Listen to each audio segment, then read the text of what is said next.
1290.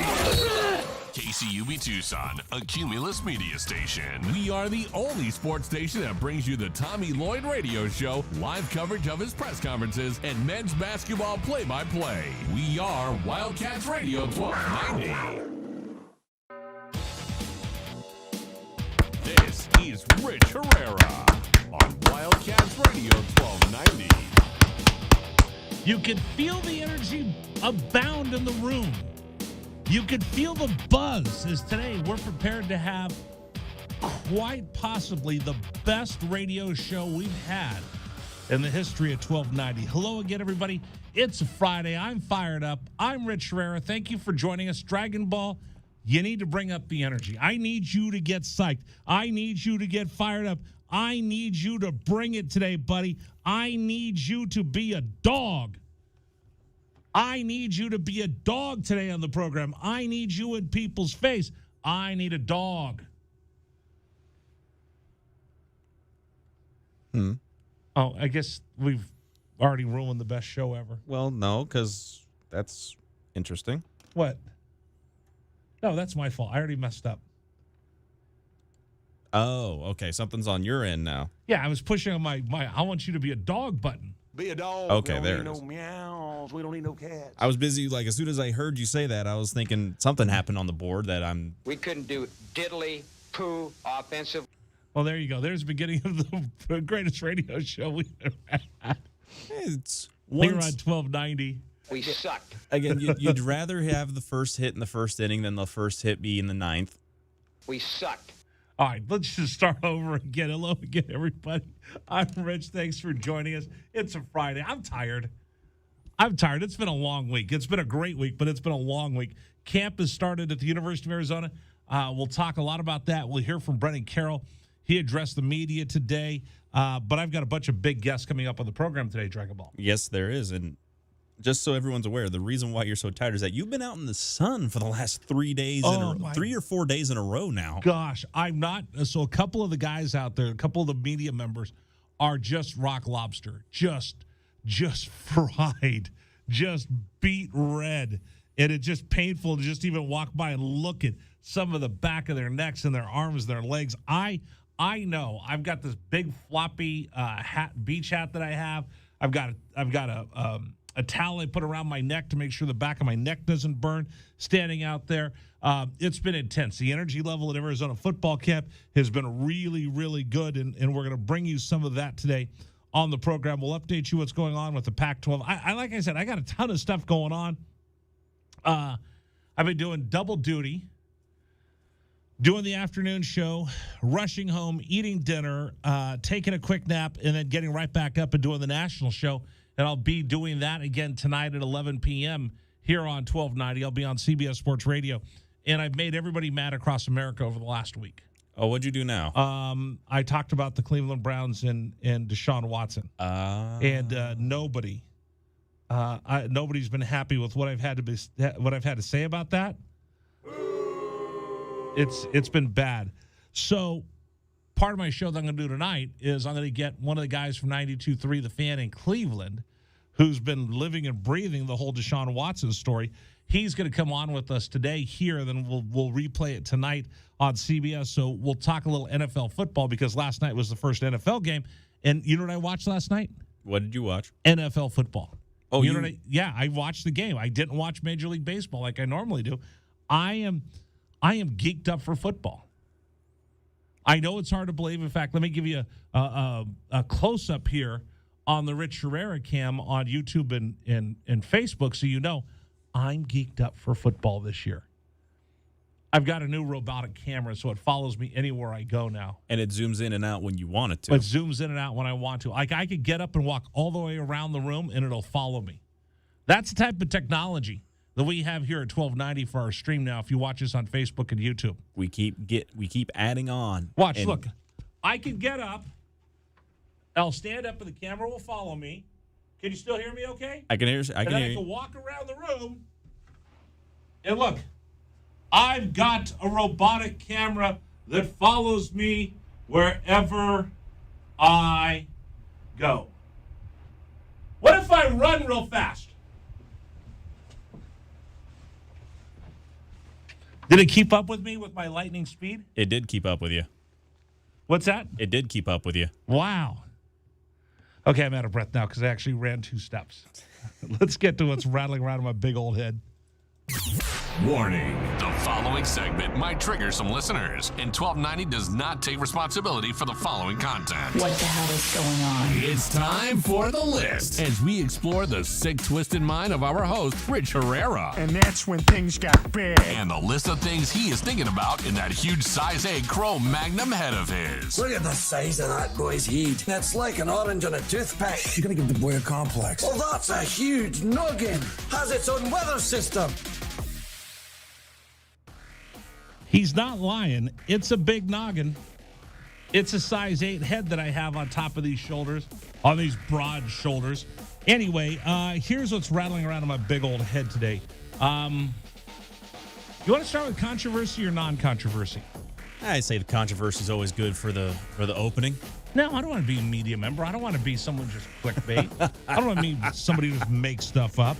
The 30-day window's closed as far as the Pac-12 and the negotiations with Fox and ESPN.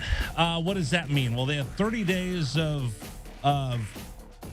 exclusive negotiations. That those two were the media partners that had the right of first refusal, or whatever you want to call it, with the conference. That window is now shut. What's that mean? Nothing right now. It doesn't mean the demise of the Pac-12. It doesn't mean anything at all other than they're going to extend that window out. I told you yesterday.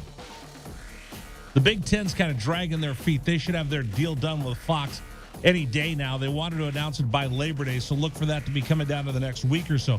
Once that happens, the Pac-12 can see if Fox has any money left to take on some rights. They can also see what kind of money ESPN wants to throw their way. But I think we figured something out at Pac-12 Media Day, which is the Pac-12 is interested in third-tier rights, meaning there's the first-tier rights which go to the big networks. So in this case, Fox Sports will have Tier 1 rights to the very best football game the Big 12 has to offer. The Tier 2 rights will be on cable television. Tier 3 rights are what you stream. But I think the Pac-12's looking to see if they can maximize the Tier 3 rights, which means you're going to look to see more Pac-12 games on streaming services. Peacock, Amazon, you name it, they'll throw it out there. ESPN Plus. So I started telling you yesterday, I'm going to prepare everybody that if you didn't get the Pac-12 network and you were mad because the distribution was so small, the distribution originally with the next contract we're going to get is going to be even smaller because it's going to be on something like a Paramount, or it's going to be on an Amazon, or it's going to be on Apple Plus. So it'll be smaller, and originally people are going to have to buy it. And if you don't buy it, you're not going to get the games. Now, the best thing for you is here at 1290, we stream all the games at Tucson for free. You'll hear Brian Jeffries all season long for free on Wildcats Radio 1290.com, our app, and on your smart speakers. But in the short term, I just want to prepare everybody the way that I'm reading these tea leaves. And by the way, I bought a crystal ball today. You bought a real crystal ball? Well, because I got the baseball that I was saying, hey, let me look into my crystal ball and make a prediction. But I actually found a crystal ball on eBay and made a bid on it. Okay. Oh, I didn't tell my wife. She's going to get mad when she sees that notification, how much I spent for a crystal ball for the show. Honey, it's for work. Leave me alone. Now, I would ask one simple favor of you as someone who now owns a crystal ball. Please make sure you cover it. Why? Because if you leave it near a window of any kind, the light will go through the crystal ball. The prism? Well, yes, it will go through it like a magnifying glass, and it could set something on your house on fire. What? That does happen. What? Yes. You mean I could blow up the whole world by having my crystal ball? Not blow it up. You can set it ablaze. You can set it ablaze at the very least. This is something that does happen from people who have crystal balls in their house and things like that, for like fortune telling or whatever the case may be. If you don't cover it up with like a little like sheet or some kind of like satin or something like that, light could go through it. Is that why like fortune tellers have a veil over the top of their crystal ball? Really? Yes, because the light magnifies through the crystal ball and it could set something on fire. How do you know this? And whenever I ask you about a good movie, you've never seen it. This is just something that I've learned from friends of mine that were into the tarot and stuff like that. Like they do the fortune telling. I got a cousin of mine that actually does fortune telling and stuff like that. Really? Yeah. No, you're not messing with me. No, I'm not. She did try to study the tarot for a little bit, and can we get her to come in? I'd have to figure out what her schedule is, but I think that she would. Does she do card readings? She can do card reading. I think she was still doing like practice runs with that last time I checked. Can you find out? I'll see what I can find out. Can we get her to come in and tell the fortune of the Arizona Wildcats for football this year? I will see what we can do. Oh my God, you have to ask her. I will see what. Oh my God, I'd be so excited. If you could do tarot card reading and fortune telling to see whether the Cats are going to win this year or not. The first thing that I will tell you is that anyone who reads you a tarot reading and they give you like, death card, that's very bad. It's like, no, death doesn't mean anything. It just means change. That's literally the only thing. If you get the tower. What movie did I ask you about the other day and you're like, I've never seen it? I don't remember. That was something good. There was so many movies that I know what it was. I was asking you about all the DC. Oh, the DC movies. The DC movies, right? The DC superhero movies. And I was asking you about, I don't know, a couple of them. And you're like, Wonder Woman, Batman, and Superman. Batman, Superman, I've never Aquaman. seen any of them, and basically. You said, I've never seen any of those. I prefer to watch the animated films of them. So how can you have room in that big old head of yours? Look at the size of that skull, folks. How can you have room in that dome of yours for tarot card trivia, but you've never seen Batman, Superman, Wonder Woman, or Aquaman from the DCU? Because I've spent more time playing Persona than I did watching the DC universe. And don't ask me about Persona. That'd be a whole Dragon Ball hole that you would have to have an hour set aside to learn what that is. Proceed with caution. Yes, absolutely proceed with caution on that. So, just Persona, so anyway, Persona has a lot does your cousin have a name like Madam Dragon Ball? No. Could she make up a name for us when she comes in? Could she be all spooky and give me the chills? Probably like, I just call her Dez. I just call her Dez. That's about it. All right.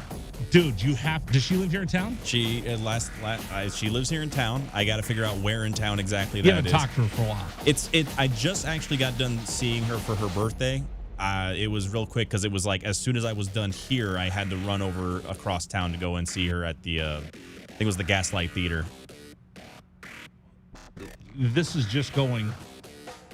You know where this is going. This right? is going downhill quickly. Do I go there? Or do I pull the reins back? Oh, you can pull the reins back. Please evacuate to the nearest lot and report to your supervisor. Yeah, let's just get out of here. Yeah. Let's just hit the eject button right now. All right, so next week you'll get your cousin to come in and give me a tarot card reading on the future of the Arizona Wildcat football team. I will see what I can do with that. No, you have to promise everybody. Now I'm going to be all excited. I won't be able to sleep this weekend thinking about we could have a fortune teller come in. You'll be able to sleep this weekend, trust me. No. After all the work that you've done this weekend out in the sun, you'll be able to sleep this weekend, I believe. All right. Anyway, day 3 of camp at the University of Arizona went on. Lots of work with the tight ends over the last couple of days. You realize we're 28 days and 20 hours away from Arizona starting the season against San Diego State.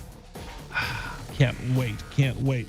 Last night, Raiders beat the Jaguars in Canton, Ohio. What a great football game it was, Dragon Ball. Everybody enjoyed it, had a great time. I Raider guess. fans liked it. I guess, yeah. Raider fans, let me hear from you. Whoa! I'm sure they enjoyed it. They won. It was a very lopsided affair, to be It was completely great. honest. I watched it, then I watched the replay twice. Because it was the only thing on at 2 in the morning when I was working. I was going to say, yeah, that was the only thing that was on. Hey, congratulations, Raiders. First team to score in 2022.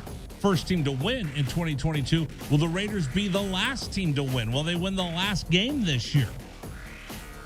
Gotta wonder. It was the first of almost 100. We'll have 98 games of play-by-play as it stands right now. We'll probably pick up 100 games this season for you here on 1290. Let's see. What else do I want to talk about? I did talk a lot about the Deshaun Watson versus NFL appeal. Like I said, my buddy Chico from the Fan in Cleveland is going to come on with us, and we'll talk about that at the bottom of the hour. And there is a growing controversy that I need to weigh in on, Dragon Ball. That would be. And I hate to just get involved in these things, but I'm telling you, it's no good for anybody. Where'd you get a goofy idea like that? Somebody said, you know what we need at Cracker Barrel? Oh, no. Plant-based meat. Plant-based meat. That's no good. It's now a national controversy. I'm seeing it all over cable news. Traditional Cracker Barrel fans, and I'm a Cracker Barrel fan. Are you? Not really. I'm a Golden Corral guy. Okay. All right. I'll go with you there. I like a little GC. Yeah. I like to go in there and just eat as much fried chicken as I can. What do you get at GC? GC, it's always got to see what they're carving.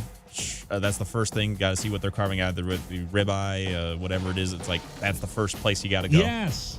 You got to go there, and then it's the shrimp table after that. Okay. And then you pick up the vegetables and everything else after that.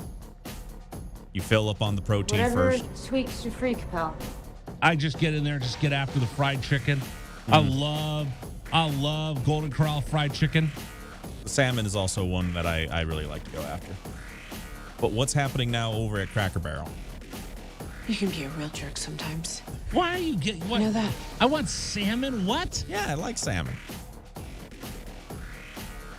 We're gonna just diss fish product now? What?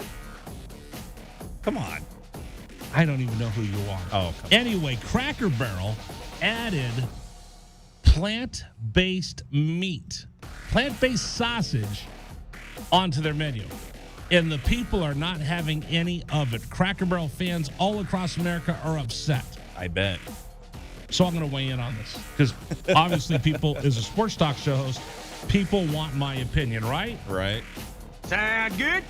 Yes, sir! Here's the deal. It's either meat or it's not meat. Almost meat is not meat. Stop calling it that. Impossible meat is not meat. It's vegetables. Stop trying to confuse me. I don't want to. Like, I saw the other day, you know what they're starting to import? Bugs. Yes, like the edible crickets and things like that. No, yeah. I don't want to eat bugs. I want steak. I want meat. I want roast beef. I want a pot roast. If I go somewhere and I go, hey, let me have some meat, I don't want you to bring me plants. It's like, I have a very, very dear friend, and I hate his wife. I do. I hate her. I hate her. I hate her. I hate her. I hate her. I hate her. I hate her. You want to know why? Why would this be? That miserable little bag of puke. Because she tried to fool me once. She's awful. Well, you slime-eating dog. We went to their house for dinner, and she tried to fool me into eating cauliflower In place of like mashed potatoes. In place of mashed potatoes. Okay. You sons of a motherless goat. So she served us up food. She put it on my plate, put it in front of me, and then stood there with just this wicked grin on her face. And I went to go take my first bite of mashed potatoes, and I love mashed potatoes. This doesn't taste right. And I couldn't say anything to her like, your cooking sucks. Right. So I took a big gulp of soda, ate my meat, left the mashed potatoes sitting there. At least that's what she told me they were. Right. And then They go, aren't you going to finish your mashed potatoes? I said, what do you think? I'm like, yeah, they're good. I don't want to be rude to my friend, but his wife is awful. You scum-sucking pig! And I took another big bite, and she starts laughing. She goes, ha ha, I fooled you. That's cauliflower mashed potatoes. How dare you? How dare you try to fool me? And how dare you try to besmirch the good name of mashed potatoes? Stop trying to fool us. Stop trying to pass things off that aren't real. Stop trying to tell me that I can eat a bug hamburger or plant-based meat. Just tell me what, just be honest with me. It's not real meat. And if I order sausage, what do I expect, Dragon Ball? You expect actual sausage. Yes. And if not, it's just not good. Gosh, not again. So please, please stop. If I want to eat vegetables, I'll be a vegetarian. If I want to eat vegetables, I'll go to a salad bar. But stop trying to pass off vegetables as meat. Do you agree with me? I can agree with this. Have you ever had plant-based meat? I've had it on a couple of occasions, and sometimes it's not terrible. Other times, I can just tell right away. Okay, see, that's the point right there. Just go back, rewind. Sometimes it's not bad. Okay, listen. I've never had a steak where they go, hey, Rich, what did you think of that steak? Well, it's not bad. Have you ever heard anybody say, yeah, I had that fake meat, and boy, was it delicious. Have you ever heard anybody say that? They'll usually say, yeah, it's not bad. You know what not bad is? It's not good. Not bad is not good. What? Tell me. This is true, yes. All right, so you agree with me? Yes.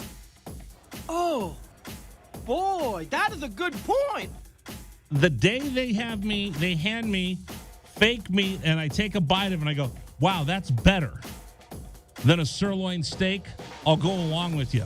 But when you have to stand there and tell me, oh, what'd you think of that? Well, Dragon Ball, what'd you think of it? It's okay. So let's all straighten up and fly right. Get it right before you try to pass it off and fool me. As a carnivore, I didn't work this hard to get to the top of the food chain to be fooled by fake meat and fake mashed potato cauliflower nonsense. Right. Oh, she was an evil, evil, evil woman. She was awful. Could you imagine being that bad that you would try to fool someone like me? You scum-sucking pig! Yeah, don't ever do that to your friends or get new friends. Actually, we stopped talking to them. All right, that's what's rattling around in my big old head today. You had a very busy day thinking about all. I got a lot of stuff on my plate. All right, hey, don't forget, you can text us now whenever you want. You can text the word RICH to 520-848-1290. Text RICH to 520-848-1290. We'll read your text messages here on the air. It's our all-new text line. Text RICH along with your message and your name, because I want to know who you are. 520-848-1290. Coming up, you'll hear what Brett and Carol had to say after practice today. That's next here at 1290. Exclusively on. This is the Rich Herrera Radio Show. Now streaming on Facebook Live and YouTube at Wildcats 1290 and our website, wildcatsradio1290.com. Terry crosses middle, hand it to Matherin between the rings. Over for Creasa. Checked by Campbell. High screen from Koloko. Creasa around it, drives right. Throw it for Koloko, who slams it down for two. Lamb set.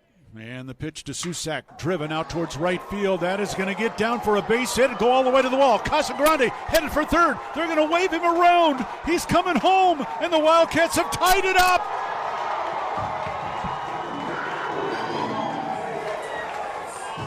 Susak with an RBI double to right center. And we're still playing ball. Tied at 16 in the bottom of the 10th. Shot blocked by Koloko, who grabs it out of the air. Ahead to Dalen Terry, Arizona with the ball, minute 30 to go, and a 6-point lead. Juzang working right, drives to the bucket, put up, blocked by Koloko, grabbed by Larson. Arizona ball, 38 seconds left. For Bernard, goes right, blocked by Ballo, grabbed by Matherin, Arizona ball, 22 seconds left. Campbell down for the Bruins. Throw it out to Riley. He'll shoot the three. Blocked again by Koloko. Follow grabs it. It's over. Championship to Tucson. Hey, sports fans, it's Rich Herrera. Thank you so much for tuning into our stream. We'll be back in just a bit. Until then, how about some Arizona Wildcat highlights? Fourth down and less than a yard. Trojans will go for it in a tie game. Slovis out of the shotgun. Step to his left. Step to hand off. Into the backfield and drop. No gain. Loss on the play. Cats take over. That's a huge play by Arizona. Explosive play in the backfield that time. Shot blocked by Koloko, who grabs it out of the air. Ahead to Dalen Terry. Arizona with the ball, minute 30 to go, and a 6-point lead. Juzang working right, drives to the bucket, put up, blocked by Koloko, grabbed by Larson. Arizona ball, 38 seconds left. For Bernard, goes right, blocked by Ballo, grabbed by Matherin. Arizona ball, 22 seconds left. Campbell down for the Bruins. Throw it out to Riley. He'll shoot the three. Blocked again by Koloko. Ballo grabs it. It's over. Championship to Tucson. Dalen Terry quickly the other way. Out to Tabellas. Down the lane to throw it down with the left hand. Look out. The locomotive slams it home. Hey, sports fans, it's Rich Herrera. Show will be back in just a little bit. Thanks for tuning into our stream. Until then, how about some great moments from the University of Arizona Wildcats? Fourth down and 2, Arizona. Down 14-0. Wildcats on fourth down this year are 12 of 20. Offset backfield. Plummer to throw the ball, looking, throwing towards the back of the end zone, and it's hot! Touchdown, Arizona! Oh, did they need that? My goodness, Booby Curry had to leap in the air to take the ball over the top of the defender, and the Cats are on the board. ASU with the ball, down by 11, so they have to go. Steal by Koloko. He's going to drive the other way and slam it home, and foul by Lawrence. Why Lawrence contested the big man, Christian Koloko, with defensive steal and flush. Lawrence picks up his third foul. Big guys love to play point guard. Koloko looked like one driving down. That was from midcourt. 3-point lead again for TCU. Down to 30 seconds left. Matherin with the ball for the Wildcats. Matherin around a Koloko screen, picked up by Lampkin. Go outside for Koloko. Feed it to Terry, right corner. Terry can't go baseline. Circles back out top to Matherin. 10 to shoot. 16 left in the ball game. Matherin, 3 balls straight away. Good! That's tied. A huge shot for Ben Matherin in Arizona. Timeout TCU. This ball game is knotted up. 12.6 seconds to go. Ben Matherin drains a deep 3 from straight away. He's got 24 points, and we're all even. Hey, sports fans, this is Rich Herrera. Thanks so much for tuning into our stream. Back in just a bit. Until then, how about some highlights from the University of Arizona? McLeod's going to line up under center. Wiley, the running back. Receiver either side. 2 tight ends. Oregon, 5-man front. They shift. Play fake, rolling right. McLeod looking to throw. Going deep. Down, trying to find Berrios. Makes the catch inside the 25-yard line. Still loose inside the 15. First down, Arizona. What a play by McLeod. He was smacked, but he had the presence of mind to know where Berryhill was. He threw the ball. He underthrew the ball, and Berryhill was looking back at it and made a great play on the ball. An amazing play by Jordan McLeod. Brown will take the snap a yard deep in the end zone. Straight back to throw. Has some time. Steps into the pocket. The Wildcats have got him for a safety. Second safety Arizona has recorded this season. It's a 24-12 ball game, and the Cats will get the ball. It's the Rich Herrera Radio Show here, live from the studios of Wildcats Radio 1290. Thanks for joining us on the radio. Thanks for joining us on the app. Thanks for joining us on WildcatsRadio1290.com, YouTube, Facebook, smart speakers, wherever you happen to be listening to the show today. Hey, don't forget, you have an opportunity to win Arizona season tickets. We're giving them away. We just need you to show us how you are the biggest Wildcat fan in the world. Go to WildcatsRadio1290.com, post a photo of yourself showing off you being a Wildcat fan. Dragon Ball did a very tasteful photo the other day. By the way, I got yelled at for that. Really? By who? When I got home, my wife said, will you stop picking on Dragon Ball? Like, does anybody ever say, Dragon Ball, will you behave? Will you stop bothering Rich? I don't know if there's any time where I it's all actively one-sided. you. It's all one-sided. I was going to say, it's I don't all think there's any conspiracy against me. I don't think there's any time where I've actively tried to like. No, it's a complete conspiracy on your part. So anyway, I was told, leave Dragon Ball alone. Stop insinuating that he was taking tasteful photos. So there were less than tasteful photos taken by Dragon Ball. But you're not eligible to win because you work here. I'm not. So if you would like to win 4 season tickets to see Arizona football this year, go to WildcatsRadio1290.com. Take a photo showing off what kind of crazy Wildcat fan you are, and we'll pick one each week, and you'll win 4 season tickets to Arizona football, courtesy of WildcatsRadio1290.com. Okay, Brennan Carroll sat down with us, talked to us after practice. It was hot, a little humid. I'm not going to lie to you. It's a good thing this is not smell-o-vision radio because, again, I came in and I stink. Like, people are avoiding me because I came back in after practice and it was hot and I was sweaty. I actually brought in different clothes to change it to because it was so disgusting yesterday. Does this make people want to listen to the radio knowing that the host is just one stinky dude? I mean, no, I don't think it's that big of an issue. Oh, I don't think it helps at all.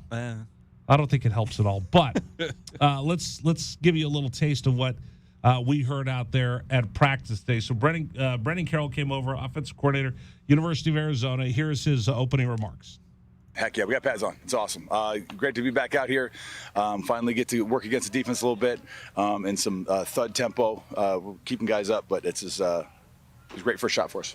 Today they went 7-7, 11-11. They got to hit each other, not take each other to the ground, but they did get to pop each other a little bit. A lot has been made. There's 2 things that I'm noticing in camp so far. One is a lot of work with the tight ends. More work with the tight ends this year, and Lyons looks great. I think you're going to see the tight end featured more this season than we did last season, and a lot of work in the red zone. And here's Brennan Carroll talking about the red zone matchup with the defense. This is cut 2. Yeah, the defense did good. We did good. A couple plays. It was balanced. They may have got more plays. I wasn't counting. We'll find out when we watch the film here. We did some good things. Got in the end zone a little bit. We just need some more consistency. Wasn't as crisp as we liked it. We would have liked it. But it's a good improvement from. I'll tell you this. The fact that they identified one of the things they got to do is they got to punch the ball in. Field goals are great. Touchdowns are better. And it's going to be an emphasis all through camp. Jed told us that as we got started. So they're getting after it with the red zone. So, listen, they're going to put the work in to try to get the success or the opportunities once we get going with the regular season. So that's something that I think you're going to continue to see. When I was watching the 7-on-7s and some of the 11-on-11s, I'll tell you what, the defensive backs can ball hawk. There were some times where you thought there was going to be a wide receiver that's going to be able to get a ball on a fade or jump or out jump the defender. And at the last minute, it was CY. It was Christian Roland Wallace as one of the other defensive backs poking the ball away at the last minute and frustrating the wide receivers. T-Mac a couple times thought he had a touchdown caught in the corner, only to see another defender just kind of put his hand up there and deflect the ball away at the last minute. And you're really starting to see the ball-hawking defense that the Arizona Wildcats want to see out of their defensive backfield. That was one of the things that stuck out to me today. The other thing that stuck out to me today was watching Jaden DeLora and Noah Fafita go through the progression. So we talked about this the other day. 1 alligator, 2 alligator, got to get rid of the ball. You saw this in the 7-on-7s in particular, that Jaden DeLora is getting more and more comfortable every day reading through his progressions and reading through them quickly. We saw that last year where Gunnar Cruz would read through his progressions, but by the time he got to a second, third progression, the offensive line had already given up the sack. You saw that a little bit where Will would read through his progressions and then he'd force a ball in last year with Will Plummer. This year, as I'm watching practice against 7-on-7s, nobody's going to try to take Jaden DeLora's head off in practice, but from what I've seen, He does a pretty good job of reading through his progressions. Fafita does a pretty good job of reading through his progressions. And McLeod did a real good job of reading through his progressions. And I'll ask this of Pete Carroll. In fact, can we jump to cut 13? Or excuse me, did I say Pete Carroll? Did I say Pete? I was thinking of Pete. It's his son, Brendan. Let's jump out to cut 13. I asked Coach Carroll how the quarterbacks could help the offensive line, which was porous last year, giving up a conference high. I think 35 sacks is what Michael Lev from the Arizona Daily Star said. So I asked, how can the quarterbacks help this offensive line? Just have great command of the offense, which these guys have shown they've had so far. They've done a great job communicating, calling out what they need. If they need us to go somewhere else, they can communicate that. They've had great command of the O-line and the protection schemes and the run schemes as well. So we appreciate the heck out of that. Yeah, and you're starting to see that in the 7-7 and 11-11s. We'll see how that progresses through camp. But I thought their progressions or their reads were a lot crisper this year with Delora, Fafita, and Jordan McLeod. In fact, here's Carroll talking about Delora's progression in the offense, and we can get cut 14. Just throughout the summer, just being around the guys more. It takes time. It's not easy. It's not something that's going to happen day one very often. He's just been around the guys more, and they've seen him be a leader, seen him how he operates and plays and plays with passion. So they've been able to follow that, and they're kind of liking him a little bit right now. Yeah, and you're starting to see Jaden Delora feel comfortable as a leader with this team, and you see the leadership from Fafita and McLeod. So last year, I kept pressing, saying, who's going to be the starting quarterback? You need to have one. I see three great leaders out there between Delora, Fafita, and McLeod. And then don't forget, I see Will Plummer out there, and I see Gunnar Cruz doing everything they can, although they're injured, to help their teammates get ready for the season. You're seeing leadership this year, and you're seeing energy. You're seeing a lot of energy inside practice that you didn't see last year and you hadn't seen around the football facilities in a while. And a lot of that's being held and led by the strength and conditioning staff that just seem to be pumping these guys up in a way that I think could make a difference this season. All right. Anyway, that's what Brendan Carroll had to say after practice day. All right, we'll talk a little NFL football. My buddy Chico from 92.3 The Fan is going to join us. Man, I must have been yelling and screaming a lot. All right, he joins us next. We'll get the latest on what's going on with Deshaun Watson in the NFL, and then Dragon Ball football headlines coming up at the top of the hour. This is Wildcats Radio 1290. This is the Rich Herrera Radio Show. Now streaming on Facebook Live and YouTube at Wildcats 1290 and our website, wildcatsradio1290.com. Terry crosses middle, hand it to Matherin between the rings. Over for Creasa. Checked by Campbell. High screen from Koloko. Creasa around it. Drives right. Throw it for Koloko, who slams it down for two. Lamb set. And the pitch to Susak. Driven out towards right field. That is going to get down for a base hit and go all the way to the wall. Casagrande headed for third. They're going to wave him around. He's coming home. And the Wildcats have tied it up.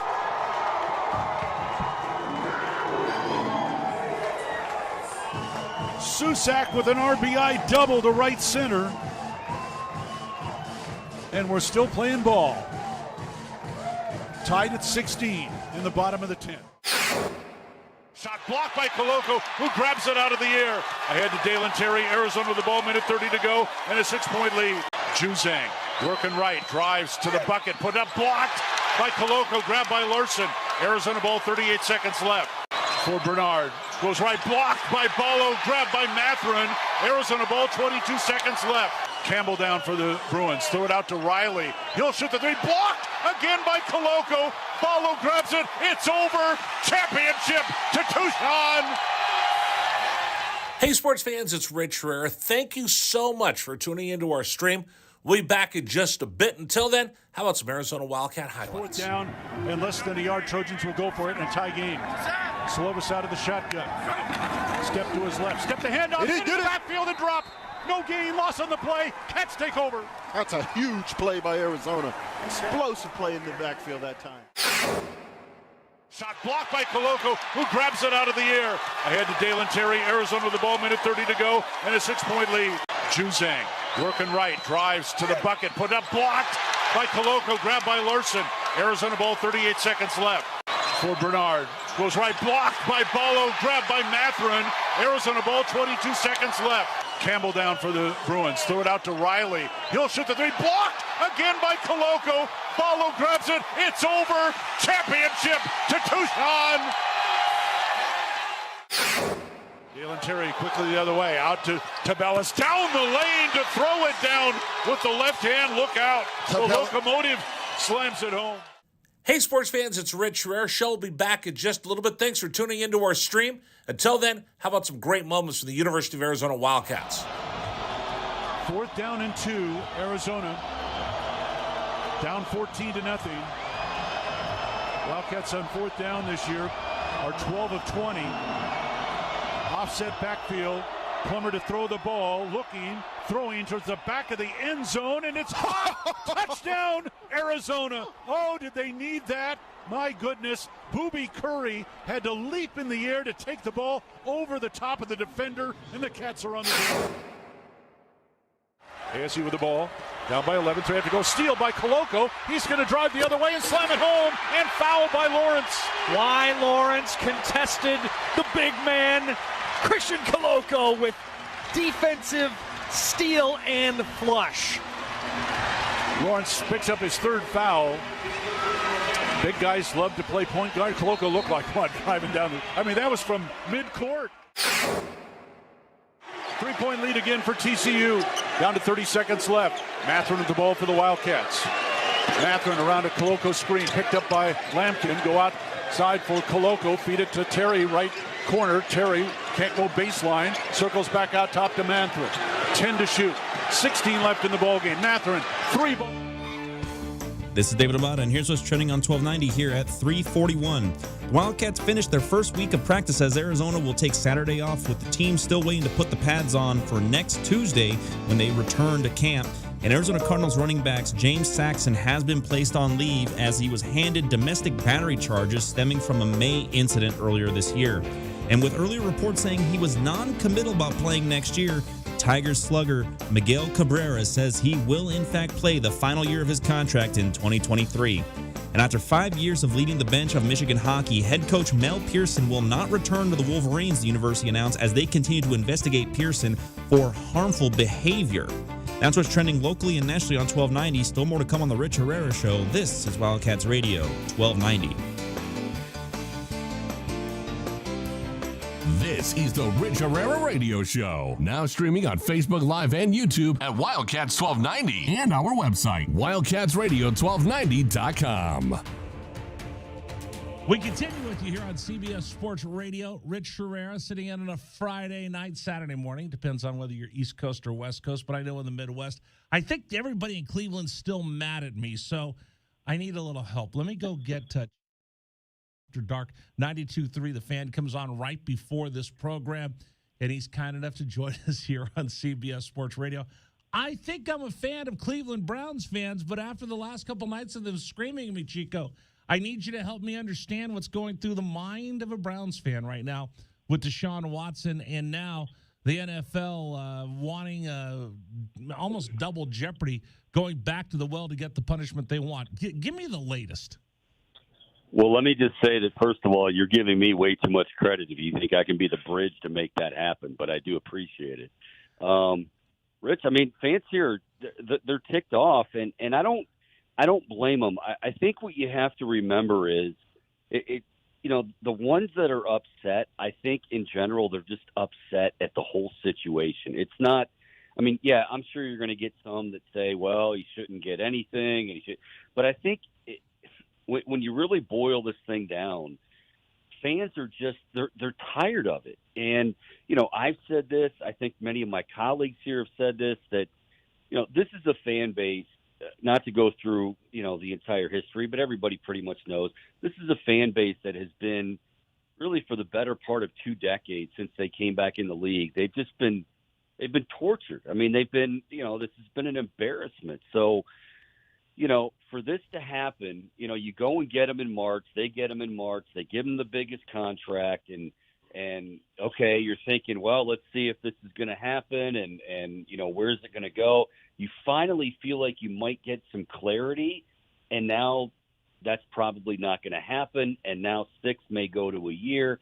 So I think the frustration is nothing more than they're just tired of being in these situations. They just want clarity. They just want a winning football team. And unfortunately, Jimmy Haslam and company, I guess I think their heart was in the right place. But, they had to have known that this was going to be what it is right now, which is absolutely a circus, and it just goes from bad to worse. All right, update me on the circus, exactly where we stand. We are waiting for the arbiter's ruling, came down 6 games, said that, yes, the NFL proved their case, and I want to make sure I have all my facts correct. And then she was parsing the difference between violent misconduct and nonviolent misconduct. And she said, well, it's nonviolent sexual misconduct, therefore it's 6 games, and it doesn't fall into the other part of it. The NFL wasn't happy. They were looking for a year. I think they offered Deshaun to settle before the case was decided. Am I missing anything? No, I mean, that's pretty much it. I think, she came out, I believe the word she used was egregious behavior. And I'm not going to pretend to, from a legal standpoint, know how to decipher all this. But essentially, yes, she said, when it comes to precedent, the NFL doesn't really have much here. But in terms of his behavior, yes, it was egregious. But in her words, it was not, it did not fall into the category of violent. Now, again, people can have their own opinion on that. But then the NFL came back, and Rich, this is where everybody, I don't care if you're in Cleveland or across the country, we're basically on pins and needles going, okay, well, what is Roger Goodell going to do here? Because, we know how they care about optics. This is the first time that, an independent arbitrator comes into the picture in the form of Sue Robinson. Is it a bad look for them immediately? The first time she makes a decision, they just completely, overrule her and say, it's not good enough. We're going to, appeal. And essentially, as we know, Roger Goodell, he's going to appoint somebody, but he essentially hears that appeal. So, they were serious about it. We wondered if the NFL wanted to go down that road because, they've got a few skeletons in their closet as well.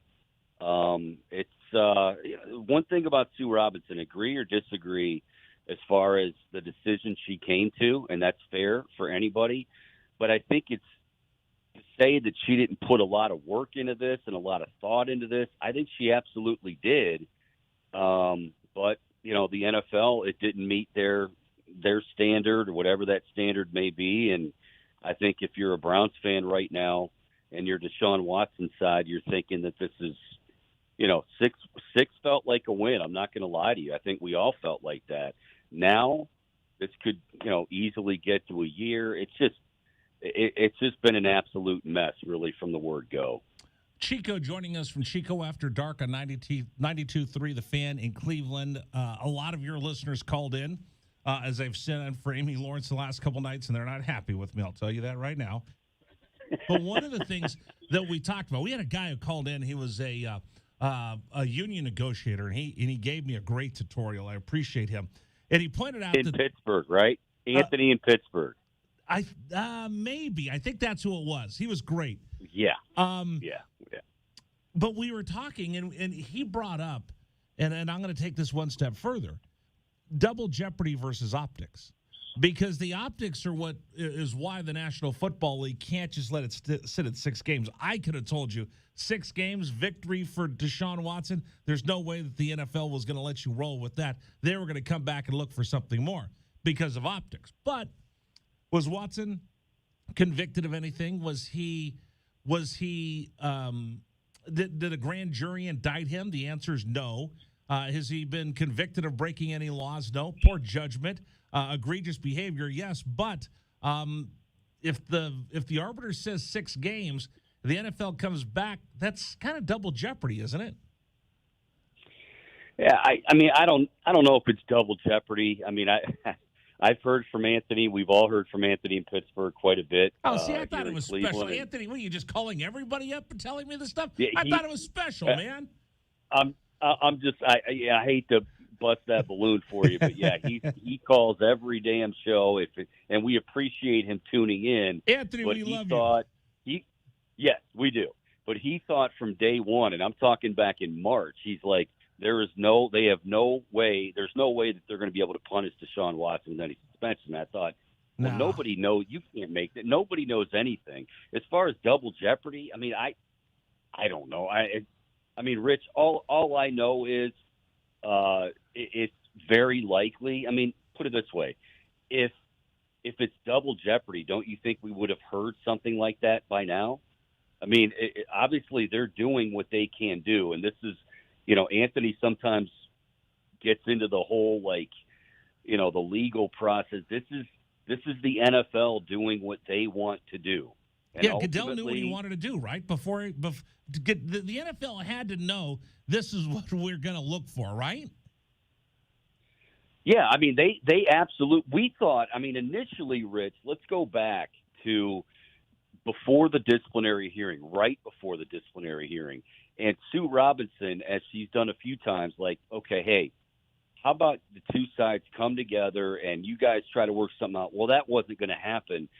Matter of fact, one of the things that really kind of kicked off Sue Robinson was the NFL was very adamant, very vocal about we want a year and an indefinite suspension and maybe revisit it after that. And she kind of made it known that, you know what, why don't you guys just pipe down a little bit, and I don't like all this noise. So there were some out there that thought, is the NFL doing this, just putting that out there so that, and again, optics very important, so that if Sue Robinson does rule, say, 6 games, which is exactly what she did, that the NFL would take that, well, hey, fans, don't blame us. We told you we wanted this, but this is what Sue Robinson decided. Clearly, they were not doing that for optics back in June with the disciplinary hearing, because they said as much, and now they're acting on it. They want much more than 6 games. I think where this becomes a bit of a joke is that, okay, Roger's going to appoint somebody. Do we really believe that whoever Roger appoints isn't going to be, basically a puppet for Roger? No 100%. Disrespect to who he. Yeah, so it's just, there's so, and this isn't about. I want to be clear. I'm certainly a Browns fan, and I support the fans here, and I just feel like they've been dragged through the mud. But at the end of the day, look, if the guy did something wrong, and if there's, hey, that's part of it. I'm not saying guilty or not guilty, but in terms of the NFL and how this league is run. And, you got Daniel Snyder doing his thing. It's become such a joke. And I think whether you're in Cleveland, Arizona, New York, wherever, the NFL, how they handle business has been absolutely pathetic. And this is one more example of that. All right. For the long-suffering Cleveland Brown fans, and I'm not a Browns fan, but I can feel for them. And Chico, I've told you this. My original radio partner was Bob Golick. So I just heard years and years and years of Cleveland Brown fans coming up to us, calling us, telling us how much they loved him, but how they've always been heartbroken at the end of the year. We've taken so many calls from Browns fans that are just despondent over this. But I said this on the air, and I made some of them mad. Like, didn't you see this coming? You were taking on Deshaun Watson.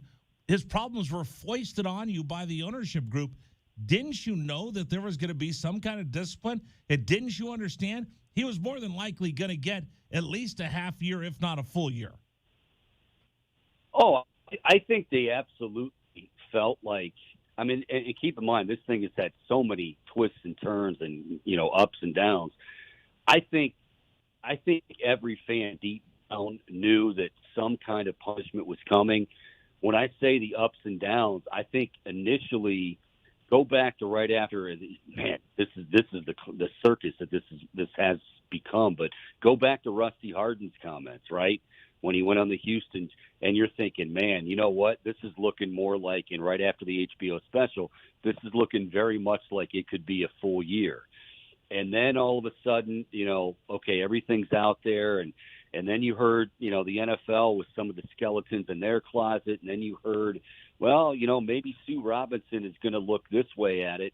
So I think, to answer your question, Rich, look, I think Browns fans absolutely, positively felt like there was some punishment coming, but it got to a point where you felt, okay, hey, this is what you guys negotiated. You negotiated Sue Robinson to have her make the decision. So they just want clarity, and they just want to be able to root for their team. And I don't think it's about the victims or alleged victims or anything like that. I think this is we just want to root for our team, and we still can't do that because it's still up in the air. And, they expected something, but I mean, they want some sort of clarity. And I think all this does is drag it out even further. And let's say they say indefinite suspension and then reapply. Well, you don't even get clarity then. No. So and again, this isn't to blame. Well, I mean, if we're going to blame anybody, look, I mean, the Browns organization, Jimmy and Dee Haslam, as I said earlier, I think they're I think their heart was in the right place in terms of, hey, they want to do what's best for the fan base, and they finally want a winner, but they knew what they were getting into. So in terms of the fans, I just feel like the fans are collateral damage here, and damn it, this fan base has been through enough. So, Jimmy and Dee Haslam and that Browns ownership group, they decided this was the right move. Now all of a sudden we got to wait this out even longer, and who knows what the final outcome is going to be. Wow. All right. Thank you for unpacking all of that for me. Are you still looking forward to the football season? Oh, there is going to be a football season? I didn't know there so. was. Somewhere down the line. I hope so. Yes, I am. Absolutely, positively. We just don't know who the quarterback's going to be and when he will actually, be the quarterback. If it's Deshaun Watson, it's a mess. But, in Cleveland, I think at this point we're Teflon. We're so used to this sort of thing, unfortunately. That's the perfect word right there, unfortunately. Chico, check him out. 92.3 The Fan comes on right before us. Appreciate you coming on with me, brother. I'll catch up with you soon. Always fun, Rich. Thank you, buddy. All right, take care. We'll continue. This is CBS Sports Radio. This is the Rich Herrera Radio Show. Now streaming on Facebook Live and YouTube at Wildcats 1290 and our website, wildcatsradio1290.com. Terry crosses middle, handed to Matherin between the rings. Over for Creasa.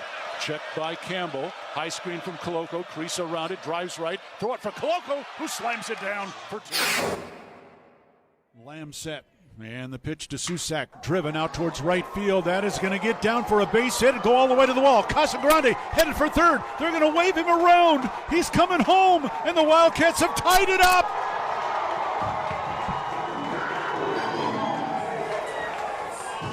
Susak with an RBI double to right center. And we're still playing ball. Tied at 16 in the bottom of the 10th. Shot blocked by Koloko, who grabs it out of the air. Ahead to Dalen Terry, Arizona with the ball, minute 30 to go, and a 6-point lead. Juzang working right, drives to the bucket, put up, blocked by Koloko, grabbed by Larson. Arizona ball, 38 seconds left. For Bernard, goes right, blocked by Ballo, grabbed by Matherin. Arizona ball, 22 seconds left. Campbell down for the Bruins, throw it out to Riley. He'll shoot the three, blocked again by Koloko. Ballo grabs it, it's over. Championship to Tucson. Hey, sports fans, it's Rich Herrera. Thank you so much for tuning into our stream. We'll be back in just a bit. Until then, how about some Arizona Wildcat highlights? Fourth down and less than a yard. Trojans will go for it in a tie game. Slovis out of the shotgun. Step to his left. Step the handoff. Into the backfield and drop. No gain, loss on the play. Cats take over. That's a huge play by Arizona. Explosive play in the backfield that time. Shot blocked by Koloko, who grabs it out of the air. Ahead to Dalen Terry, Arizona with the ball, minute 30 to go, and a 6-point lead. Juzang working right, drives to the bucket, put up, blocked by Coloco, grabbed by Larson. Arizona ball, 38 seconds left. For Bernard. Goes right, blocked by Ballo, grabbed by Mathurin. Arizona ball, 22 seconds left. Campbell down for the Bruins. Throw it out to Riley. He'll shoot the three. Blocked again by Coloco. Ballo grabs it. It's over. Championship to Tucson. Dalen Terry quickly the other way. Out to Tabellas. Down the lane to throw it down with the left hand. Look out. The Locomotive slams it home. Hey, sports fans, it's Rich Rare. Show will be back in just a little bit. Thanks for tuning into our stream. Until then, how about some great moments for the University of Arizona Wildcats? 4th down and 2, Arizona. Down 14-0. Wildcats on 4th down this year are 12 of 20. Offset backfield. Plummer to throw the ball, looking, throwing towards the back of the end zone, and it's caught! Touchdown, Arizona! Oh, did they need that? My goodness, Booby Curry had to leap in the air to take the ball over the top of the defender, and the Cats are on the board.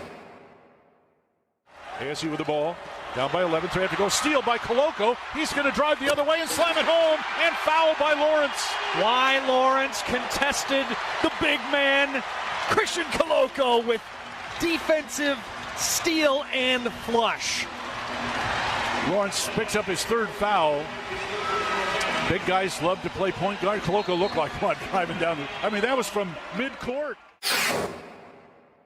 3-point lead again for TCU. Down to 30 seconds left. Mathurin with the ball for the Wildcats. Mathurin around a Coloco screen, picked up by Lampkin. Go outside for Coloco. Feed it to Terry, right corner. Terry can't go baseline. Circles back out top to Mathurin.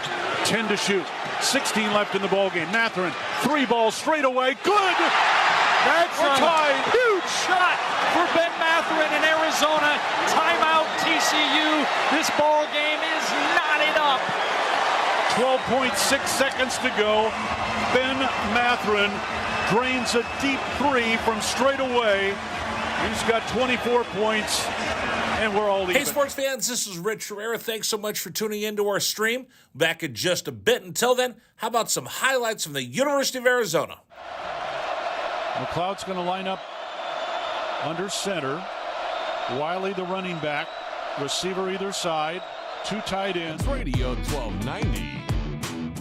Rich Herrera, Dragon Ball, and a cast of 2. Isn't that us? Just a cast of 2? Just a cast of 2, a duo. A duo, if you will. Today's program is brought to you by... I need my notes.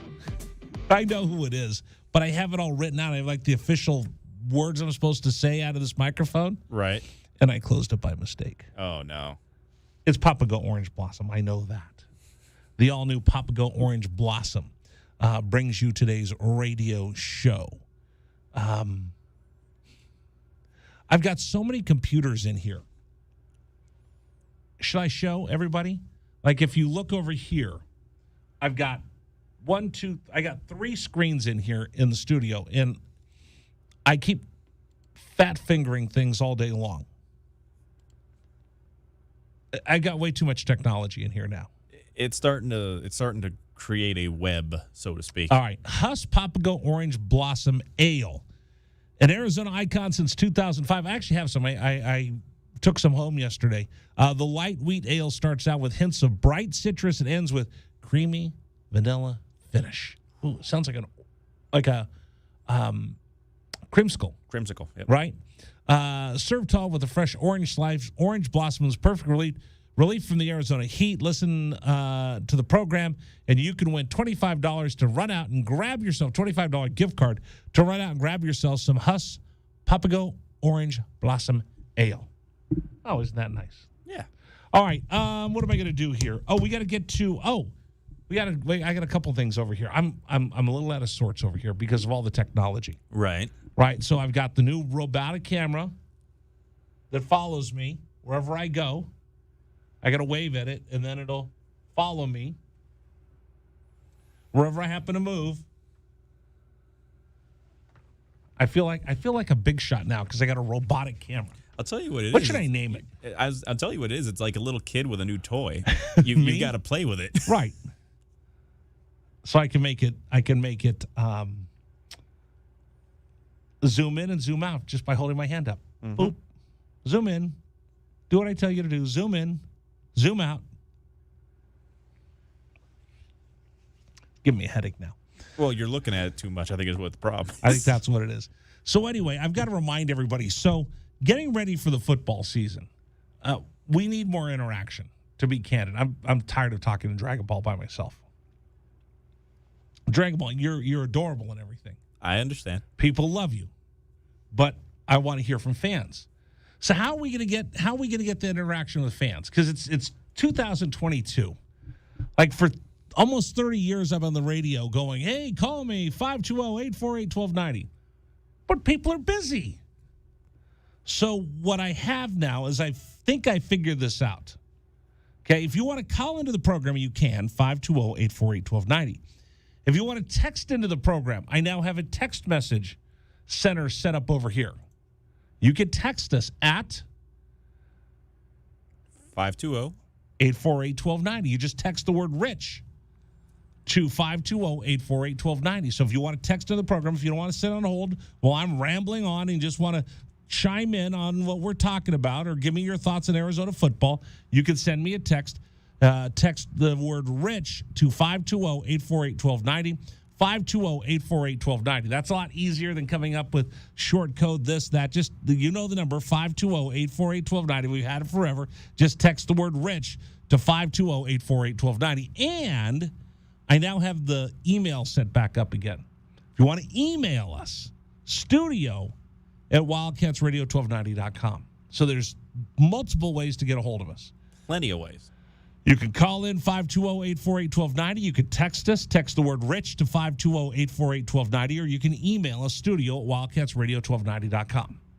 And now I have somebody else to talk to other than the Dragon Ball because Dragon Ball gets tired of me picking on him. I'm not tired. Annoyed? No. Your grandma does. Well, I mean, she says, be nice to my little Dragon Ball. These are other people. These are not me. That's true. That's true. All right. Are you ready for my favorite part of the day? I think it's time for the favorite part of the day. All right. Ladies and gentlemen, boys and girls, it's time for Dragon Ball's football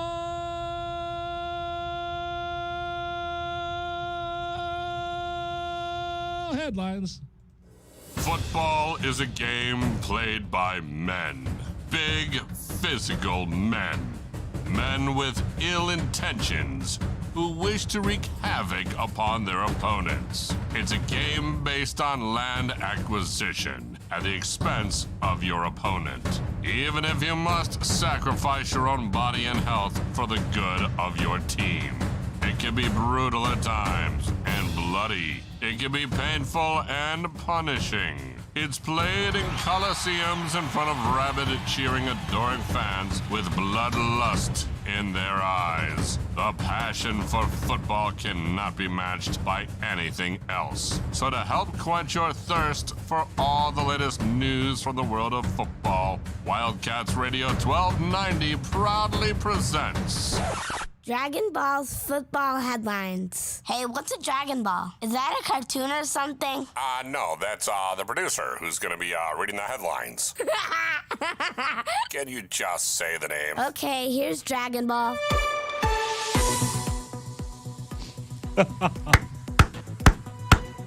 And again, we get started with our first one here, our first headline coming out of Cincinnati, Ohio.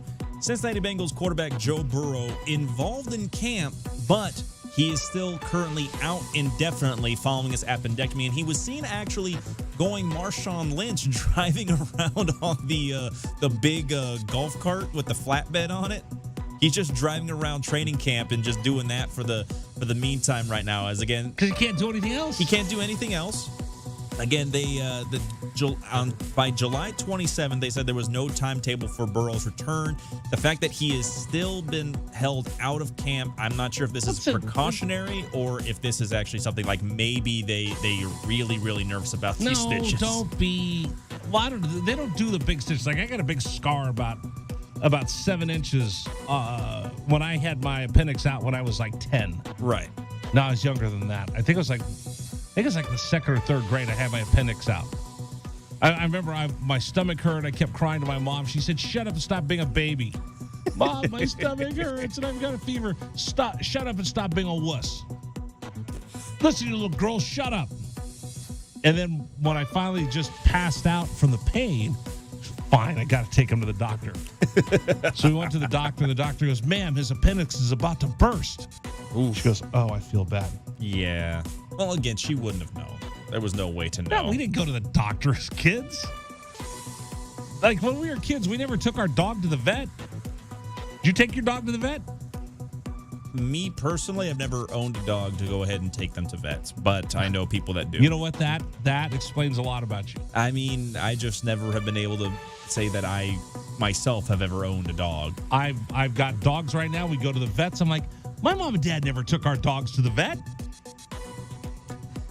Anyway, Joe Burrow, he's going to be out for a little bit longer. It's no big deal. It's like you said, it's the preseason. You don't even watch these games. You don't watch the preseason for that much unless it's your team. You're busy watching your team's camp battles and things like that. You want to see what your team's going to look like in regards to 1 through 4 on whatever depth chart you're looking at.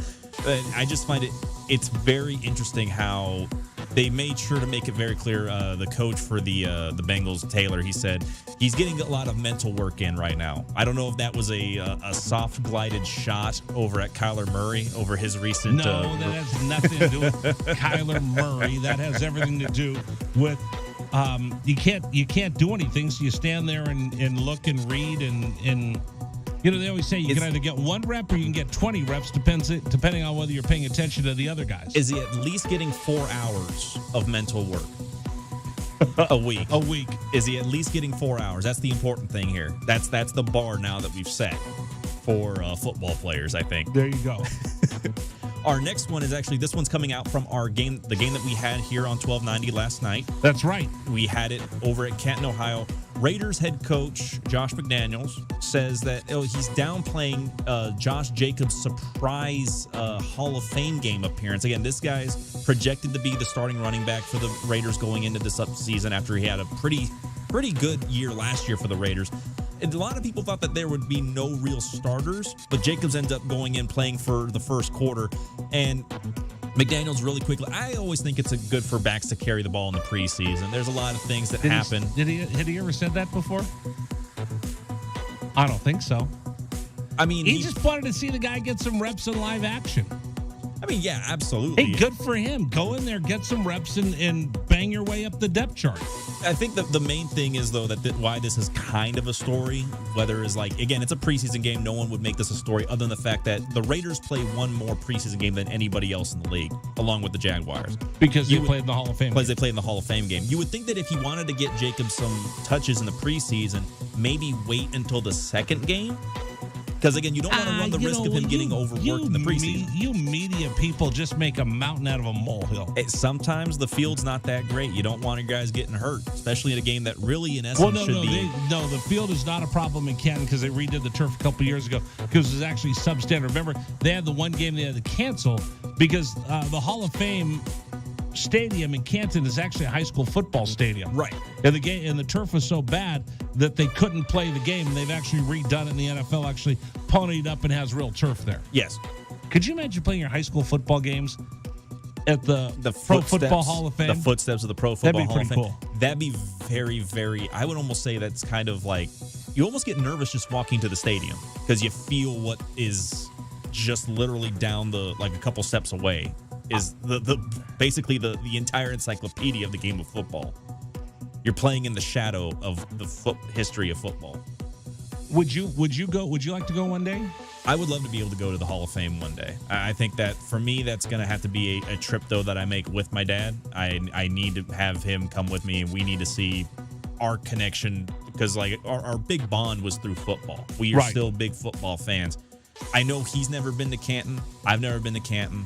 Both of us, I feel like we need to go at some point, and luckily there's a couple of Steelers that are potentially in line to get in the Hall of Fame again. Who would you want to go see?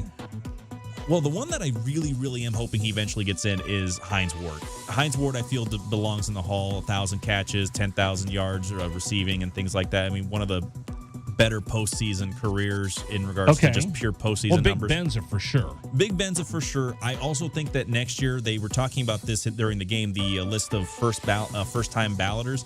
You've got a very big class coming in next year. You got guys like Darrelle Revis, and of course, the guy that I'm hoping gets in. He should be in first. I think he'll be the first undrafted player to ever reach the Hall of Fame, would be James Harrison.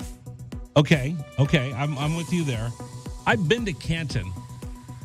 You're gonna smack me upside the head when I tell you this.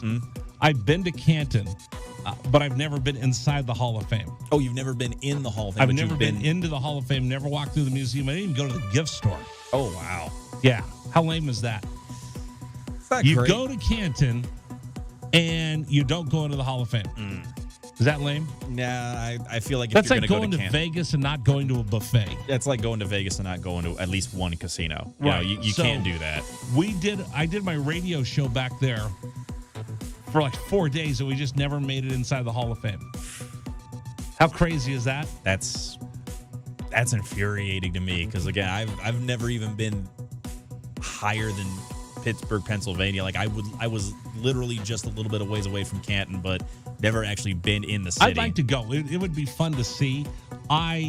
We did the radio show back there when Warren Sapp was inducted into the Hall of Fame, and I got the golden ticket. Have I told you this? No. So where the stadium is, at the 50-yard line, you saw, if you watched the game last night, you saw there was some scaffolding up behind, I think it was the Jaguars bench, if I'm not mistaken. Yeah. And that's where they're going to put up the stage for the Hall of Fame induction ceremonies. What is that, Saturday or Sunday? That'll be Saturday. So they have the stage there. So I've actually been to the ceremonies where they induct people into the Hall of Fame. It was Warren Sapp went in, and I think look up for me Warren Sapp's class. I can't remember who else went in. I think Junior Seau went in because there was controversy whether they were going to let Sydney Seau give a speech for her dad for his induction. But we went back there for Warren to go in because my partner at the time, Booger McFarland, was teammates with Warren, and they were really good friends. So we got a chance to go, and Booger got me a ticket to the VIP party afterwards. So I'm sitting there, right, with all these Buccaneers, and we're watching it, and Booger's with his friends. I'm kind of sitting by myself. I don't want to intrude on teammates. And then afterwards, and all the fans are up in the stands, right? Yeah. Then afterwards, you walk past the end of the stadium back towards the museum, and they have these huge party tents like you'd put up for a ginormous 500-person wedding. Right. And there's a different tent for each inductee. Oh, wow. And you've got a pass and a wristband that gets you only into that tent.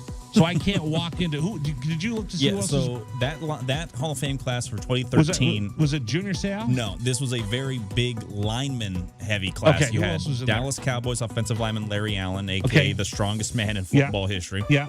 Former head coach Bill Parcells. That's Minnesota right. Vikings wideout Chris Carter. That's right. Baltimore Ravens offensive tackle Jonathan Ogden. Remember that. And then there was Bucks defensive tackle Warren Sapp. Kansas City Chiefs defensive tackle Curly Culp, and then former Packers linebacker Dave Robinson. Yes. So they have their parties, right? And so I got the magic wristband to go to Warren's party. So he's got a band and he's got food. His food is tremendous. And everybody has their own menu. And then Warren's Hall of Fame bust in there, and you can take pictures with the bust. So that's pretty cool, right? So it's all the Buccaneers contingent and ownership and coaches and everybody that's there with Sapp. You would think that's a pretty good party, right? All his friends. All of Sapp's friends and me. Like he looked like, what are you doing here? So anyway, I'm there. I'm hanging out with Derek Brooks. I'm hanging out with Booger, who he kind of wandered around to the other parties, but I didn't dare leave because I didn't want to get thrown out. Right. But then all of a sudden, all the gold jackets start rolling through. Ooh. And the gold jackets go from party to party to party. They get a drink. They mingle. They shake hands. They say congratulations to the newest member. They meet family. They take photos. They eat. It was the coolest thing in the world, Dragon Ball. All of a sudden, just Hall of Famers just start walking in. And I'm standing in line to get food. And the guy behind me bumps into me, and it's Ronnie Lott. Oh, sorry, Ronnie. Go ahead and go first. Oh, wow. Right? I'm just standing there, talking to these Hall of Famers. They're like, yeah, because there's not fans there. It's just family and friends. So I get to hang out with all these Hall of Famers. Steve Mariucci came by, and Mooch and I are real good friends. So we stood there and talked for a bit. It's just the coolest thing in the whole wide world. It was the coolest thing in the whole wide world. I guess that's better than going into the museum. If you get to hang out with the living legends, absolutely better than looking at a bunch of busts. Yeah, I got to see all of them that they were there. It was really, really cool. Yeah. And then I got to hang out with the very next year with Derek Brooks, and Derek and I are friends.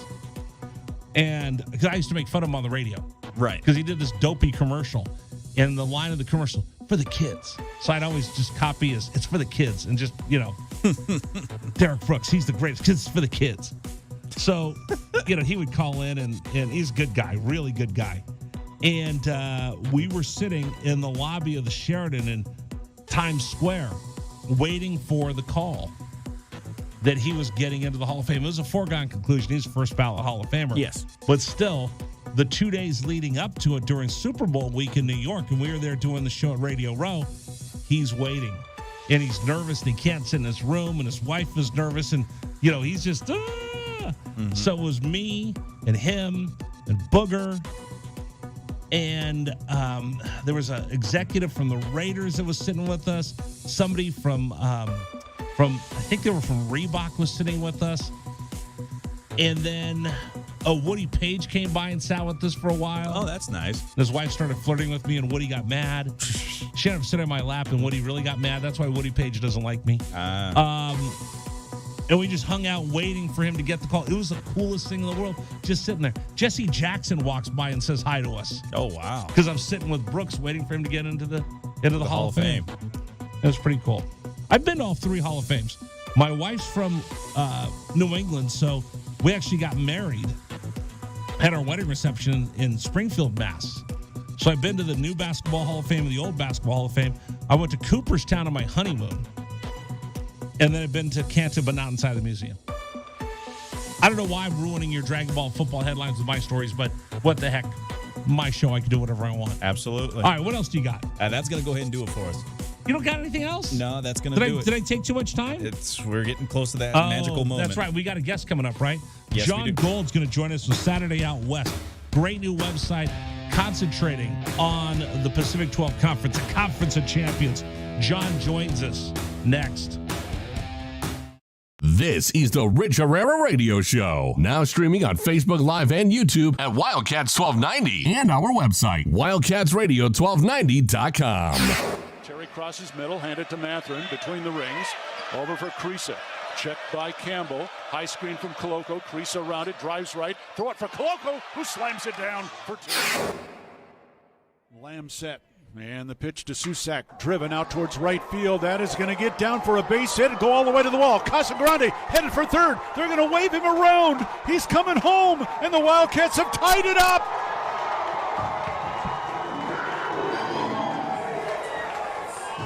Susak with an RBI double to right center.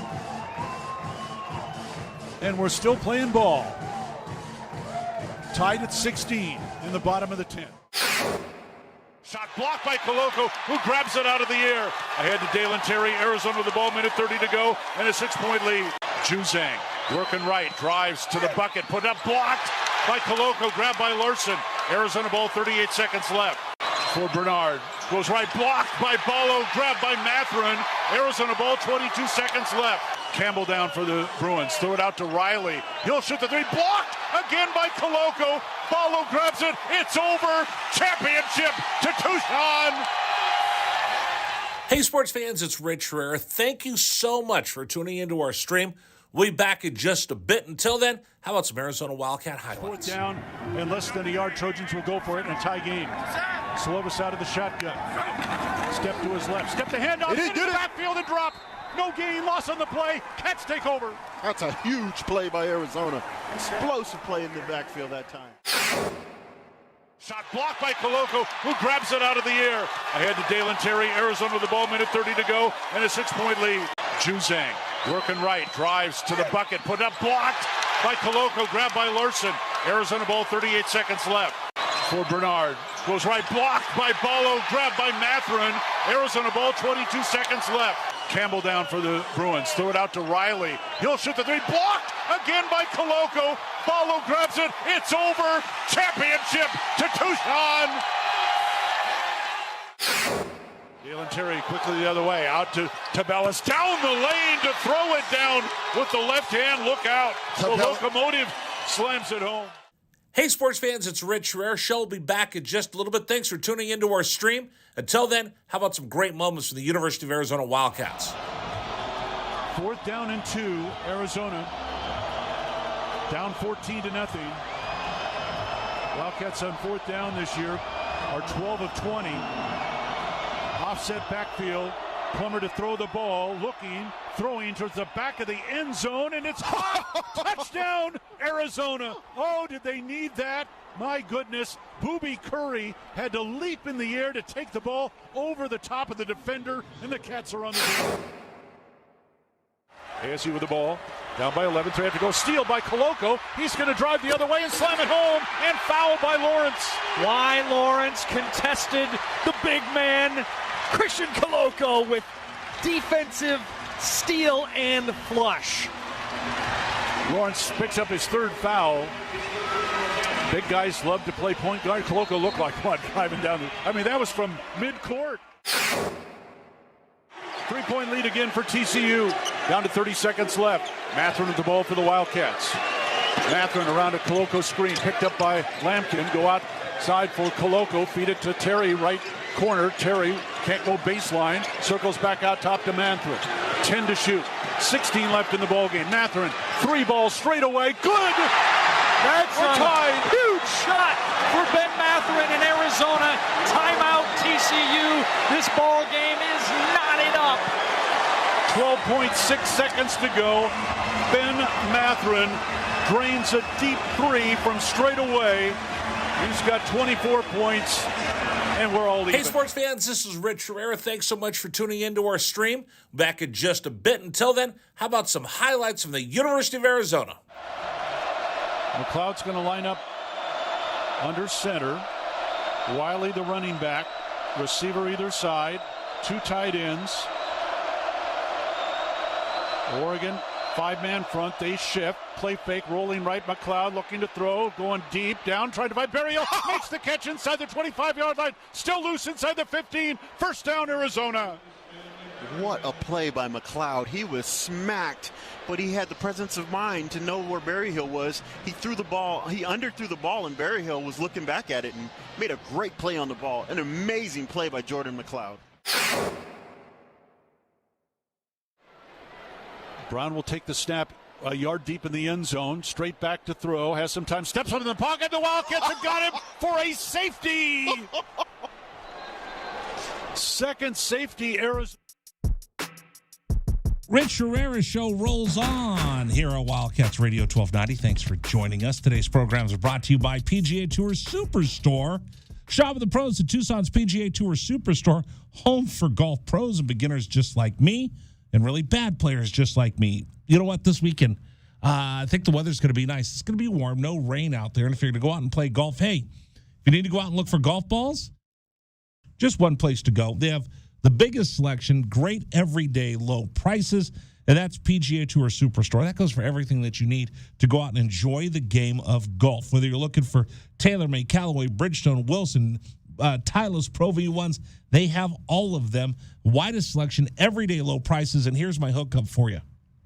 If you're going out this weekend to go play golf and you need some golf balls, go by PGA Tour Superstore, located in Oracle and Limberlost, and I got a deal for you. $20 off a purchase of $100, $50 off a purchase of $250 or more. No restrictions do apply. Pink Titleist FootJoy not included in this promotion. But everything else, whether you're looking for shoes, golf balls, drivers, clothing, whatever you need, new golf bags, they have it all for you right there. PGA Tour Superstore, Oracle and Limberlost. It's the biggest, best golf store in all of Southern Arizona, and they're a proud sponsor of our Tucson Golf Show, which you hear every Saturday morning at 8 a.m. Our special guest this week will be Laura Ainella, the women's golf coach, University of Arizona. Make sure you tune in for that coming up on Saturday. All right, coming up, John Gould's going to join us Saturday Out West. That's next here at 1290. This is the Rich Herrera Radio Show. Now streaming on Facebook Live and YouTube at Wildcats 1290 and our website, wildcatsradio1290.com. Terry crosses middle, hand it to Mathurin between the rings. Over for Krisa. Checked by Campbell. High screen from Koloko. Krisa around it, drives right. Throw it for Koloko, who slams it down for two. Lamb set. And the pitch to Susak, driven out towards right field. That is going to get down for a base hit and go all the way to the wall. Casagrande headed for third. They're going to wave him around. He's coming home, and the Wildcats have tied it up.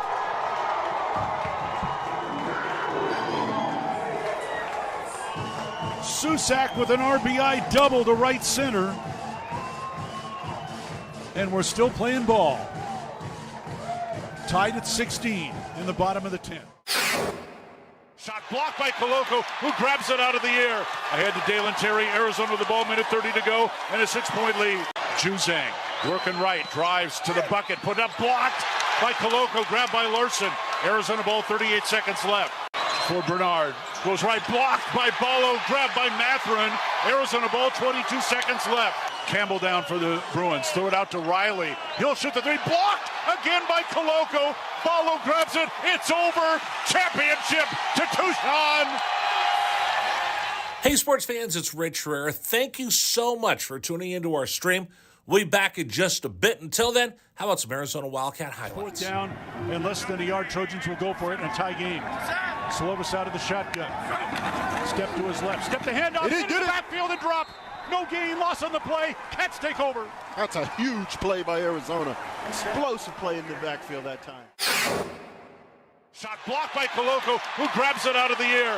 Ahead to Dalen Terry, Arizona with the ball, minute 30 to go, and a 6-point lead. Juzang working right, drives to the bucket, put up, blocked by Koloko, grabbed by Larson. Arizona ball, 38 seconds left. For Bernard, goes right, blocked by Ballo, grabbed by Mathurin. Arizona ball, 22 seconds left. Campbell down for the Bruins, throw it out to Riley. He'll shoot the three, blocked again by Koloko.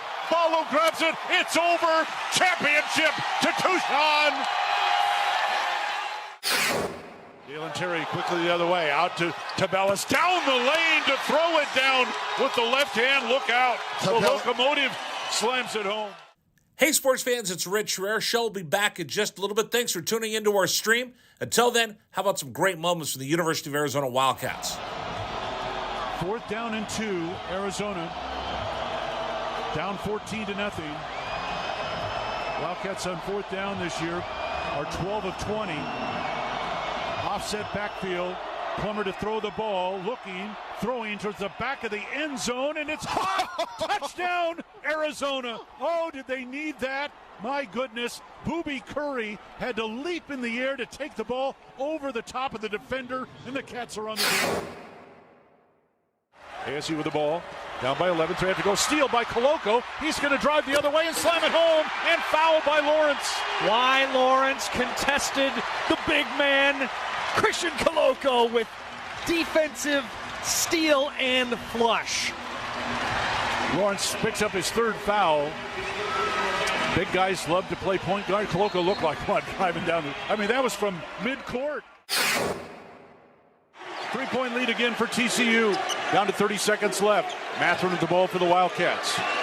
Mathurin around a Koloko screen, picked up by Lampkin. Go outside for Koloko. Feed it to Terry, right corner. Terry can't go baseline. Circles back out top to Mathurin. 10 to shoot. 16 left in the ballgame. Mathurin, 3 balls straight away. Good! That's a huge shot for Ben Mathurin in Arizona. Timeout TCU. This ball game is knotted up. 12.6 seconds to go. Ben Mathurin drains a deep 3 from straight away. He's got 24 points, and we're all even. Hey, sports fans, this is Rich Herrera. Thanks so much for tuning into our stream. Back in just a bit. Until then, how about some highlights from the University of Arizona? McLeod's going to line up under center. Wiley, the running back. Receiver either side. 2 tight ends.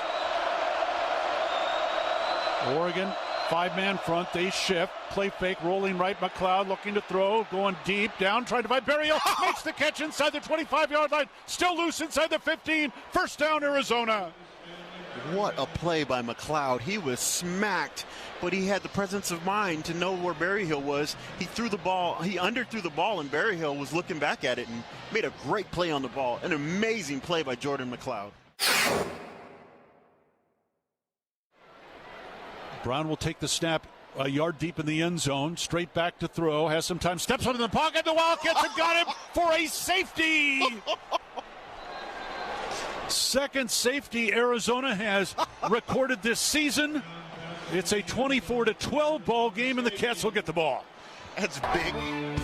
This is David Omata, and here's what's trending on 1290 here at 4:34. Already with a distraction-filled training camp in the first week, Cardinals head coach Cliff Kingsbury said the team needs to be better about handling its business moving forward. And the Kremlin says that any possible talk about a prisoner swap for Phoenix Mercury center Brittany Griner must be talked about privately with no publicity if a deal is going to be struck. Former Big 12 executive Ed Stewart, a former executive associate commissioner of the conference, has left his post to take over a role with the USC Trojans football program. And after leaving his last start early due to back issues, Dodger star Clayton Kershaw has officially hit the injured list for the Los Angeles Dodgers. That's what's trending locally and nationally on 1290. Still more to come on the Rich Herrera Show. This is Wildcats Radio 1290.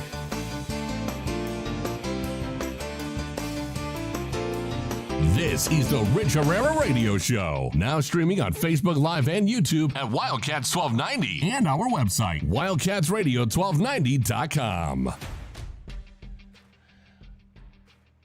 Thanks for joining us, everybody. Rich Herrera sitting in tonight here on CBS Sports Radio. Appreciate you spending some time joining us here as we talk a little football, a little college football, Hall of Fame game, college football coming up in just a couple weeks. And I want to preview the Pacific 12 Conference champions, talk a little bit about where they are in the grand scheme of things with everything that's been going on with realignment. So joining me right now from SaturdayOutWest.com is John Gold, beat reporter who covers the Pac-12 Conference for the website, our guest here on CBS Sports Radio. John, how are you? I'm good, buddy. How you doing today? I am great. All right. The demise of the Pac-12 has been well chronicled, and everybody's talking about it. The conference is about to break up and fall off into the ocean, according to some folks. Others, it is standing steady with the 10 members that are left. What say you about the status of the Pac-12? I'm ready for the fire sale, man. I'm ready to pick up, teams off the scrap heap. I'll add Oregon State to the John 12. We'll take maybe Washington State. I'm excited to go pluck Colorado. No, listen, it's in a state of flux, but I do think the conference presidents have made it pretty clear that they're going to try and stand pat for now. How much of that is lip service, who knows? But I do think there is sort of a standstill right now. I don't think there's going to be a ton of movement coming up in the next few months. Ultimately, we already know it's going to come down to dollars. But there's external factors to that as well. The Pac-12, as it stands, hasn't really accepted the fact that they might have to dip into the religious waters, right? Maybe take a school like a BYU. They haven't necessarily been keen on, taking a San Diego State and maybe lowering the academic standards. And I'm allowed to say that because I went to San Diego State. So, if any Aztecs are listening, you can't be mad at me. So ultimately, I think it really just comes down to sort of seeing where things kind of play out for the season, and I don't think anyone's leaving quite yet. So the demise of the Pac-12 has been greatly over-exaggerated in some corners of the media world, because what I've been telling folks on my local show out in Arizona and on the network is that you kind of see where everybody's lining up, and there's some that are pushing hard to see the demise of the Pac-12 so you can see the Big 12 be able to recover. There's those in the ACC that are trying to figure out what they do next, and there's those out in the West Coast that want to see the Pac-12 continue to operate, whether it's the 10, the 12, the 14, or whatever you have it. So where are we overall with realignment in college football? What's going to happen if you bust out your crystal ball? Ultimately, there's just going to be one super conference, right? How could it not end up that way? I think what's really interesting is sort of the positioning right now on the chessboard, where the Big 12, supporters, backers, tastemakers are basically implying that Pac-12 teams would be lucky to come over there.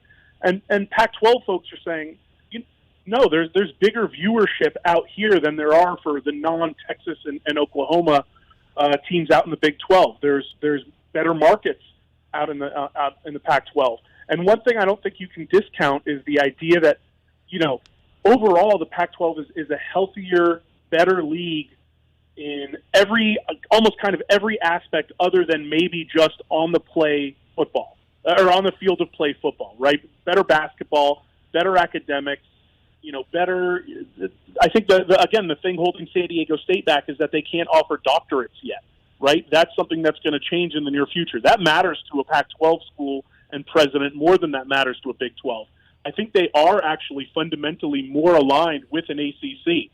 To me, that almost makes the most sense, is almost like a bi-coastal conference where you kind of skip over the teams in the muck. And if you're talking about a conference with an Oregon, a Utah, a Duke, a North Carolina, Clemson, places like that to me makes more philosophical sense, and I think also cultural sense, because I think that might be one of the bigger things that's getting overlooked is the Pac-12 isn't necessarily keen on expanding a footprint that doesn't align with some of their cultural values, and I think some of the teams on the East Coast might do so more than the middle of the country. We're talking with John Gold right now from SaturdayOutWest.com, a website specializing in the Pac-12. They have a sister website, Saturday Down South as well, and they're both great reads. You were at Pac-12 Media Day as I was. Give me your takeaways from getting a chance to see a lot of the athletic directors and all 12 head coaches. I think my biggest takeaways are, again, just the desire to stand pat or at least kind of keep the focus on football, which I kind of expected going into it, and I think I maybe appreciate that, right? I think if the entire focus of the day was on where all these teams are going to end up in 2, 3, 4 years, that doesn't make a lot of sense to me. Every single player that we talked to, when you said, what was your initial reaction to USC and UCLA leaving, their initial reaction was literally, okay, cool, whatever, right? It's not going to affect me. None of the players in the conference, or let me rephrase that, none of the guys at Pac-12 Media Day, at least, are going to be around in 2 years when UCLA and USC eventually join the Big Ten. And so I think the focus really was on football. I think a lot of, obviously, the energy and attention was on USC with Pac-12 Media Day happening in Los Angeles. And probably for good reason, but, if I'm Utah, I think I'm happy about that. I want the attention to be a little bit away from me. If I'm in Oregon, I want that attention to be on UCLA and USC, and I think it is. Why has the Pac-12 struggled to get a team into the college football playoff? Because that hasn't been good.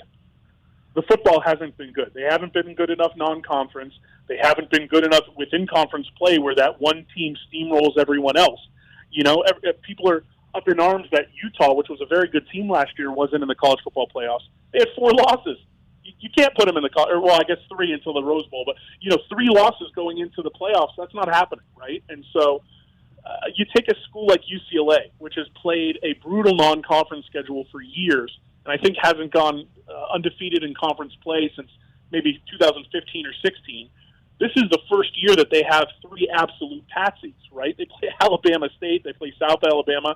This is a team that could, there's an outside chance, go 11-1.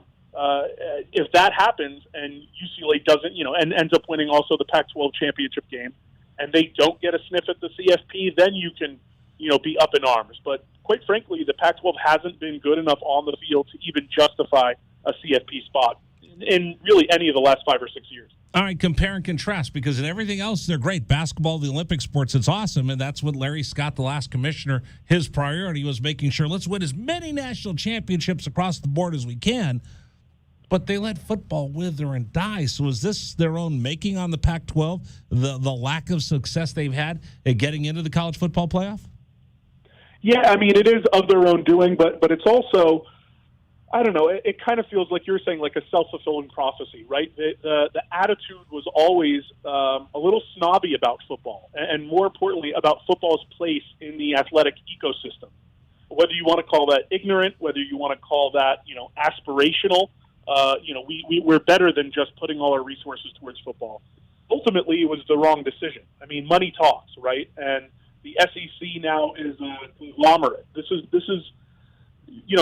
these conferences now, the SEC, the Big Ten, these are no different than like a Fortune 500 company, really. We're not talking about college football the way it was a decade ago even. I remember I covered UCLA for the LA Daily News 2009 to 2012, and we were talking about, $4 million a year for rights deal, maybe $5 million, and now we're, in the ballpark of $100 million. This is not the same game that even it was back then. And so the Pac-12 is playing catch-up.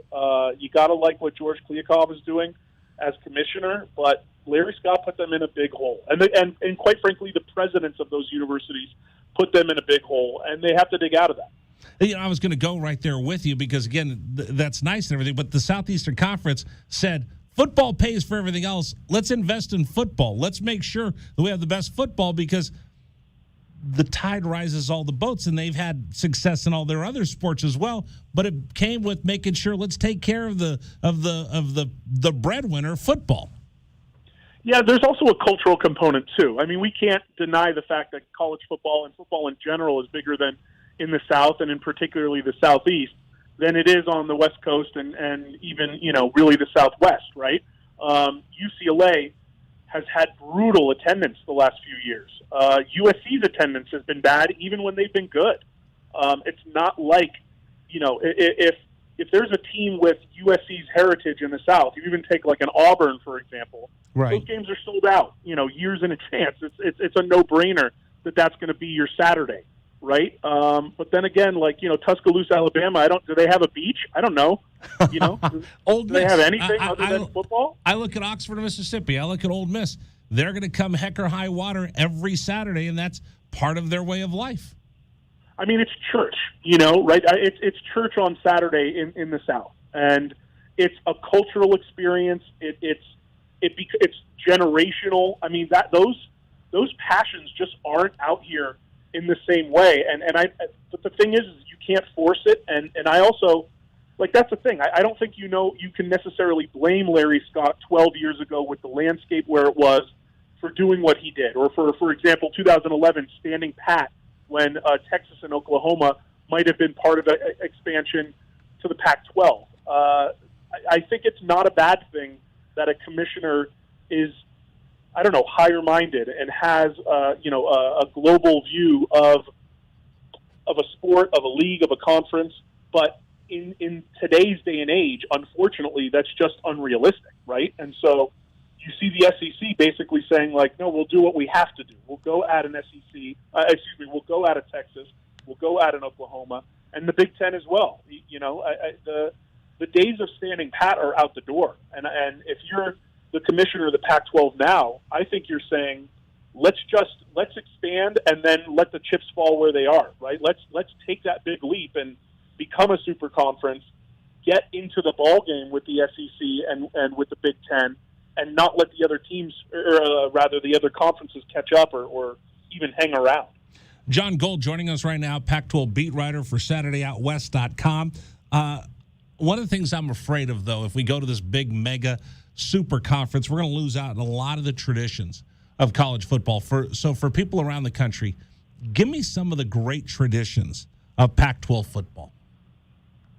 So great traditions of Pac-12 football? Yeah. I mean, are there? I don't know. I don't know. Talk to Ralphie me. Buffalo. Ralphie the Buffalo. Ralphie the Victory Bell. USC, UCLA. Territorial Cup, Arizona State, the Civil War up in Oregon. But, here's the thing, though, is it's like how heated does it get between Oregon and Oregon State? We're not talking, this is not Toomer's Corner. We're not seeing trees being poisoned for the next several decades, right? I mean, the blood doesn't run quite as hot. And, that doesn't mean there aren't great traditions, but those traditions just aren't at the same magnitude and same level. And I'm going to say this, though, the idea that a super conference means rivalries go away.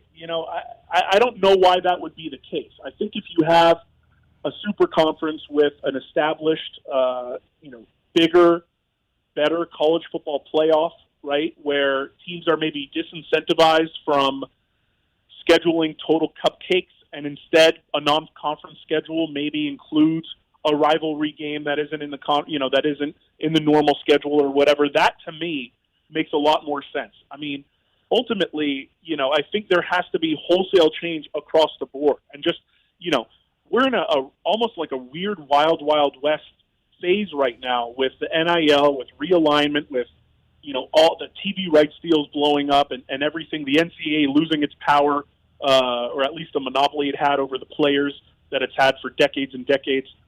Everything needs to change all at once. And I think eventually when that happens, and I do think that'll happen, it's just going to be a different ballgame. And then ultimately, too, I think football will have to break away from the college model, or we're going to have to separate football from the rest of the sports, at least in terms of conference alignment and things like that. All right, real quick, who are your favorites to win the Pac-12?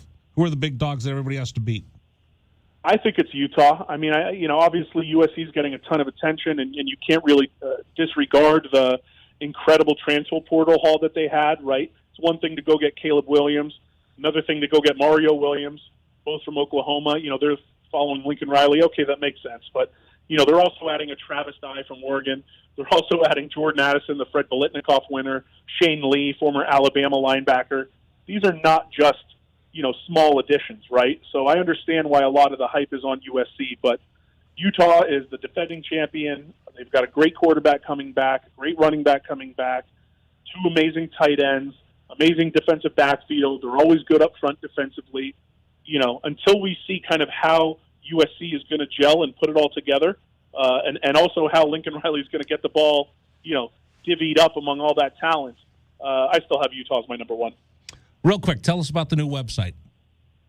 Yeah, thank you for asking. Saturday Out West. You mentioned it earlier. Saturday Down South is our SEC flagship, and that was established, I want to say, around 2010, and shortly after that came Saturday Tradition following the Big Ten, and only in the last year have we introduced Saturday Out West, as well as Saturday Road, which is our ACC site, and so we've really got kind of the country on lockdown when it comes to college football.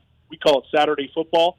I have a great role. I'm the columnist out here for Saturday Out West, so I get to really dive deep into some of the stories that we're looking at. I'm going to get to write some really fun stories about really all over the conference, women in the Pac-12 football, the NIL rules, how things are changing there.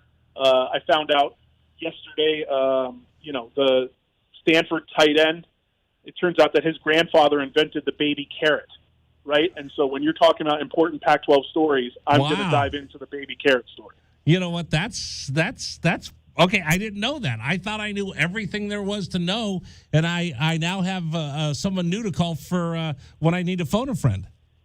Yeah, and I'll tell you, if you find out who invented the baby corn, those little tiny, I don't know, whatever they're called. The one that Tom Hanks ate in Big. Chris, that's exactly what I was thinking. Yeah, exactly that. Whatever that's called. You find out who invented that. It's probably, I'm guessing, that might be in the SEC, but we'll see. There you go. All right, John. Maybe Iowa. Let me rephrase that. There you go. John Gold, Pac-12 columnist for SaturdayOutWest.com, has been our guest here on CBS Sports Radio. John, thank you so much. We're going to have you back on again. Yeah, I can't wait. All right, we'll continue with you. This is CBS Sports Radio.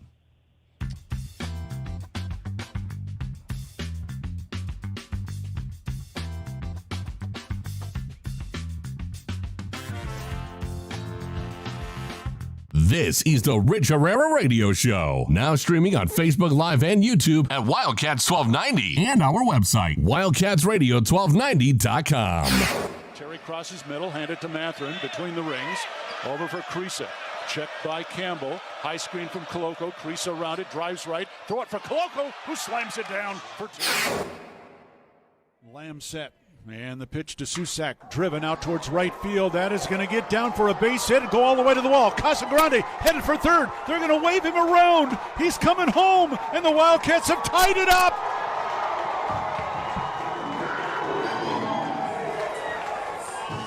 Susak with an RBI double to right center. And we're still playing ball. Tied at 16 in the bottom of the 10th. Shot blocked by Koloko, who grabs it out of the air. Ahead to Dalen Terry, Arizona with the ball, minute 30 to go, and a 6-point lead. Juzang working right, drives to the bucket, put up, blocked by Koloko, grabbed by Larson. Arizona ball, 38 seconds left. For Bernard, Goes right, blocked by Ballo, grabbed by Mathurin.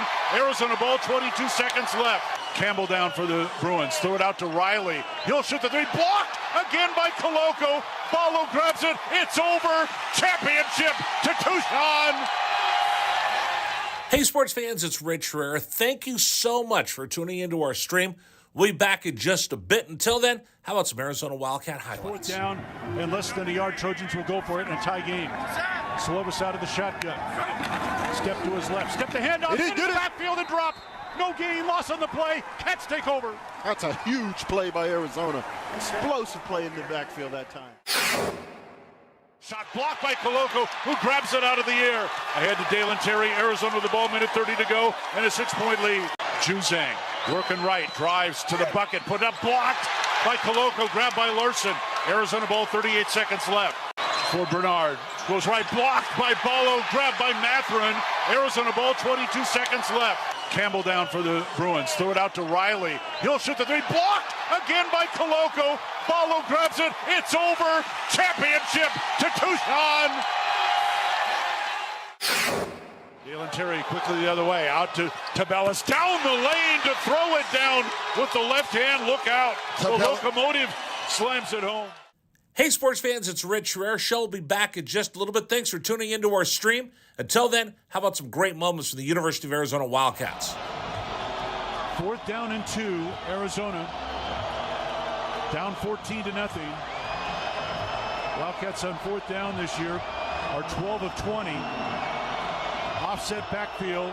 Plummer to throw the ball, looking, throwing towards the back of the end zone, and it's hot! Touchdown, Arizona! Oh, did they need that? My goodness, Booby Curry had to leap in the air to take the ball over the top of the defender, and the Cats are on the board. ASU with the ball, down by 11, 3 have to go. Steal by Koloko. He's going to drive the other way and slam it home, and foul by Lawrence. Why Lawrence contested the big man, Christian Koloko, with defensive steal and flush. Lawrence picks up his third foul. Big guys love to play point guard. Koloko looked like one driving down that was from midcourt. 3-point lead again for TCU. Down to 30 seconds left. Mathurin with the ball for the Wildcats.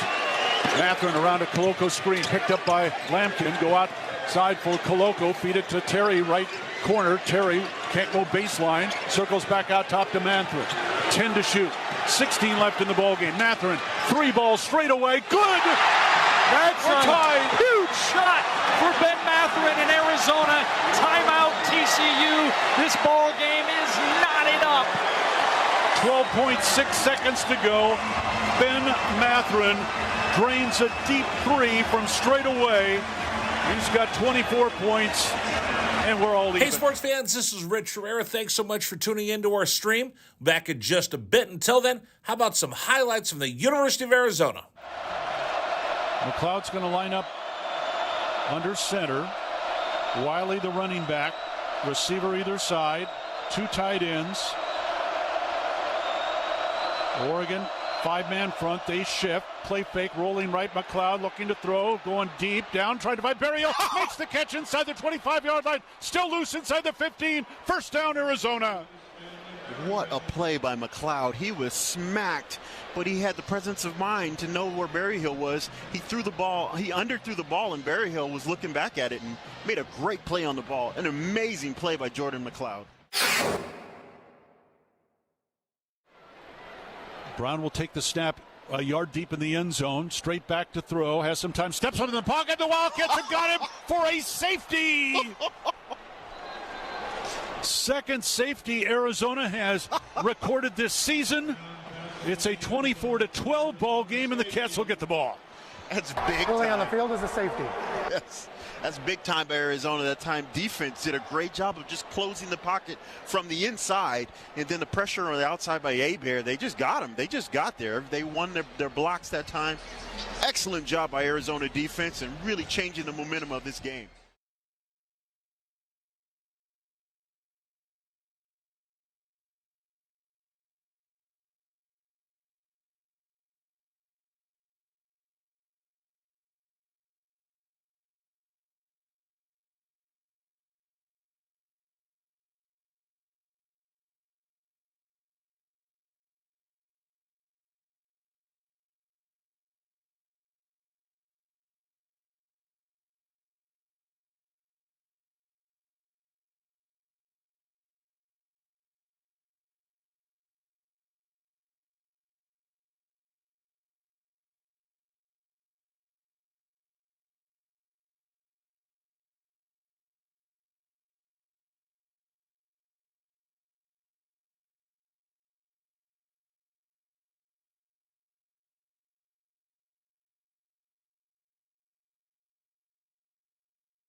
1290.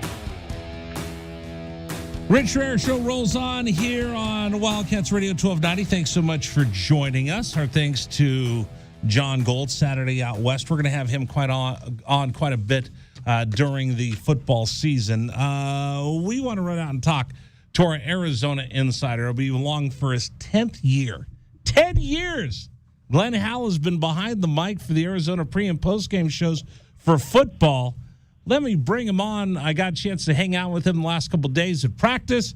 Glenn Howell joining us here on Wildcats Radio 1290. Congratulations on 10 years of being part of the pre- and post-game show.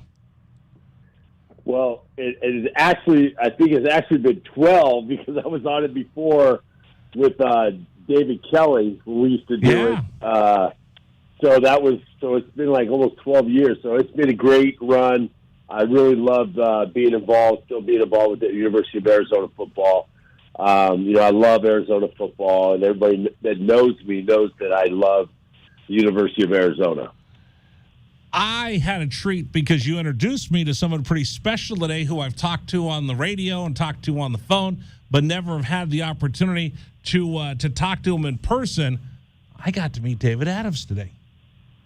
Sweet D. Yeah. You got to meet Sweet D today, and he's everything that I told you. He's a character, man. Great guy. He's one of the best, all-time best running backs at the University of Arizona. And it was really funny how we were just talking about, how we were in camp, when we were in camp, and how the guys, they're just the guys are really getting pampered, man. These guys got everything. So we're just comparing the eras of how, these guys, they're just really pampered. The locker rooms and everything.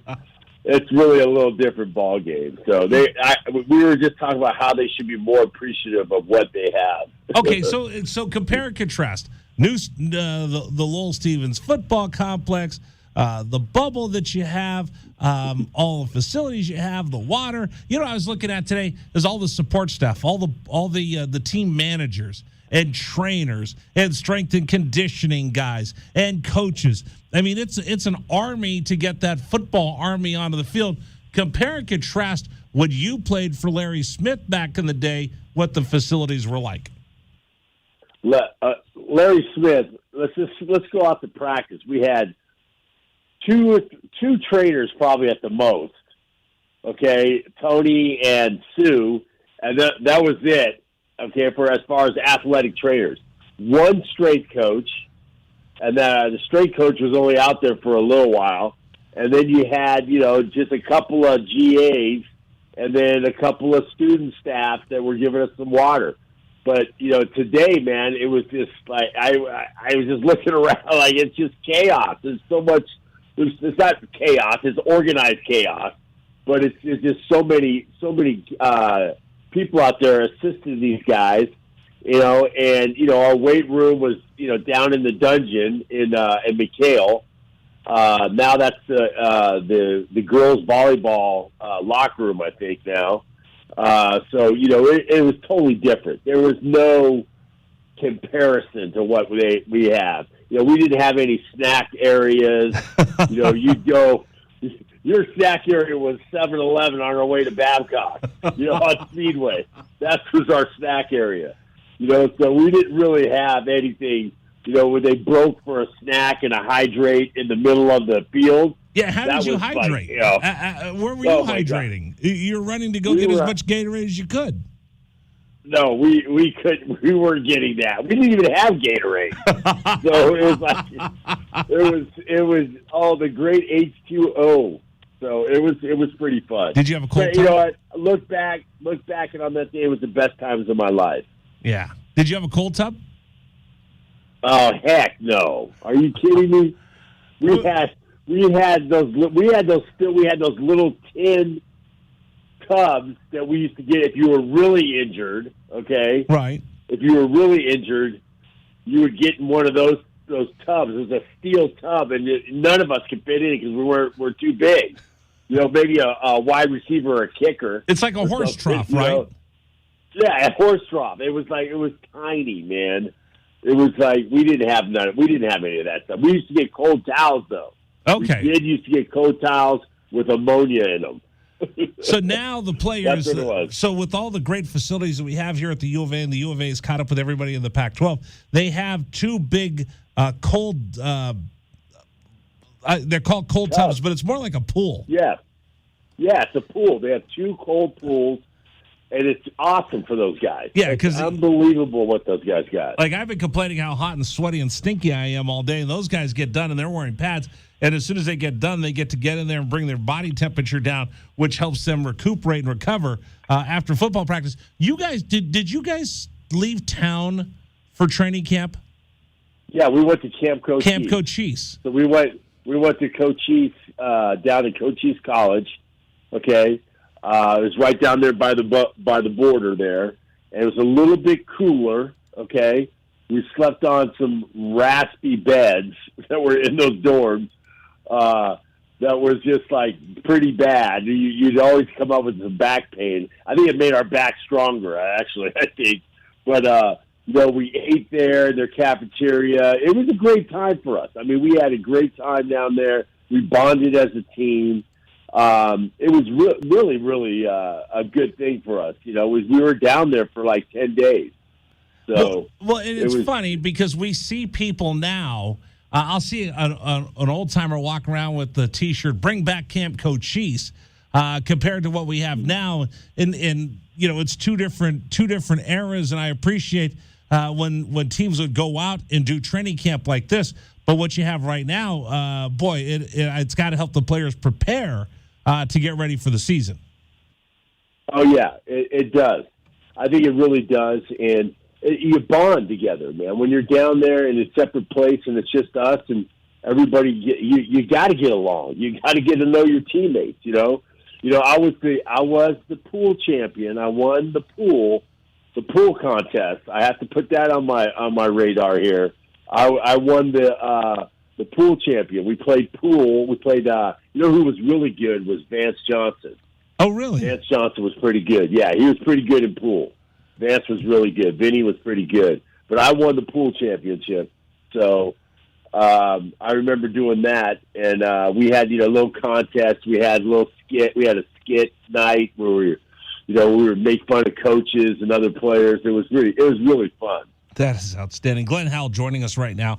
He'll be part of our pre- and post-game show along with the captain, Kelvin Efon. Again, Glenn and Kelvin now 10 years behind the microphone here on 1290, getting you ready before and after every game. And then again, I'll remind everybody this year, we're adding a video component. We'll be streaming the pre- and post-game shows from the mall at the University of Arizona for home games and from the studios for away games. So we'll have a full pre- and post-game show for you that you can listen to on 1290. You can listen to on Wildcats Radio 1290.com. And you can watch us all on YouTube, Facebook Live, and our website, wildcatsradio1290.com. So we'll have a full television version of the pregame show for you to watch before and after every game all season long. So that's going to be awesome. Let's talk about what we saw. The last couple of days I hung out with you at camp. A lot of work to the tight ends. It's something that you've been asking for forever and ever and ever to get the tight ends back in. Of course, you were a tight end. But the work that we see this year looks like the tight end could be another wrinkle to this Jedfish offense. Yeah, I really think he's now going to be a true pro-style offense because, pro-style offense, you got to use the tight end. I think the tight ends have gotten a lot better. As far as just athleticism, I think they were kind of mechanical, I thought, in the last couple of years, but they're looking more athletic. I think, Alex Lyons is looking good. I think Tanner McLaughlin, I think he looks good too. Roberto Miranda too. I mean, these guys, and even Powell. Powell's a big kid. He's a freshman, but we got some big, long guys, some big guys, and they look like they could be a problem inside the 20. And also just making sure those safeties are aware of, hey, guys, you got to look out for us too, or otherwise we're going to be second and 2, second and 3, which would the offense ideally love to have. It's interesting when you look at how they can affect an offense. You look at somebody, and boy, I don't want to throw this out at anybody, but you look how quarterbacks will have that tight end, and they end up being such a security blanket. And I'd love to be able to see that out of this offense this year, that you have an Alex Lyons. And the one thing that I think we saw today watching the 7-on-7 and 11-on-11s was that Jaden Delore is good in working through his progressions. And I think if you have an Alex Lyons or some of these others, boy, that just adds that one more element that if I check 1, check 2, there's nothing there, I could check down to that tight end and you get positive yardage. Yeah, and our tight ends are so big, they fall for 3 yards, okay? Right. That's how big they are. So that's a good thing that we have. And one thing about Jaden, what I love about him is that I've been watching film of his games of last year. Right. Is that when chaos is happening, he is more under control and making a play. He's not being chaotic and throwing the ball all over the place. He's throwing the ball all over the place, but he's more accurate. He seems to be more calmer and getting when the play breaks down that he can make a play, which I really, really liked about him. So that's going to be a little bit different for us seeing that at our quarterback at University of Arizona, and it's going to be. I think it's going to add our chances of winning games. It's going to go up at least 20-30%. It's interesting you say that because I watched, like I said, a lot of Washington State football last year because we have a friend who plays on the team, and that's a great way to describe it because it looked to me, and now it really makes sense as you say this, he's able to slow the game down. When chaos, when the play breaks down, he wasn't out there just running and hurrying and making bad decisions. And we've seen poor decisions in football that if you don't slow the game down and you get caught up in that pace, you're going to get a pick six coming your way. And Delora, a lot of times, with that leftover Mike Leach offense and that Rolovich offense, when things broke down, he was able to use his feet, but he was able to slow things down and let a wide receiver come across the middle, find the tight end, dump out to a running back, and he was just able to slow everything down and stay in control. And Jaden's never had a tight end, okay? You asked him a question, when was the last time you threw as a tight end? He goes, Madden. That's why he's never thrown to a tight end. So he's the last time he threw to a tight end was in playing the Madden game. I mean, this is going to be another weapon for him. And Jacob Cowling, I mean, that's going to be great for him because that's going to be like those safeties and those guys inside. He's going to be able to get loose. I mean, he's not going to get that help over the top or even get that double coverage, which he'll probably get a lot of coverage. And then Jamari Joyner's back too. Jamari's playing better. He's healthy. And don't forget Dorian Singer. Singer's he's coming off a great year, and then T Mac. McMillan. What can you say? The roof is there is no roof on that guy. So we got some potential to be able to be real explosive in our offense, and it all happens. Which I was really liking what I saw is that some of the development of our offensive linemen that are looking different, okay? Yeah. Looking different, okay? But I want to see them play different. We didn't have very much contact, even though they were in pads. And just thinking about with the pads, me and Dave As were talking about this. The pads, I didn't even think when I first got out there, I didn't even think they were in pads. Those pads are so small. Right now, I mean, these guys. Compared to the pads that we had, it's ridiculous. I was like, aren't they supposed to be in pads today? And Cesar Steptoe said, he goes, yeah, there are in pads, man. I mean, it's like, are you kidding me? Oh, it's that the way is outstanding. the way they play in the pads.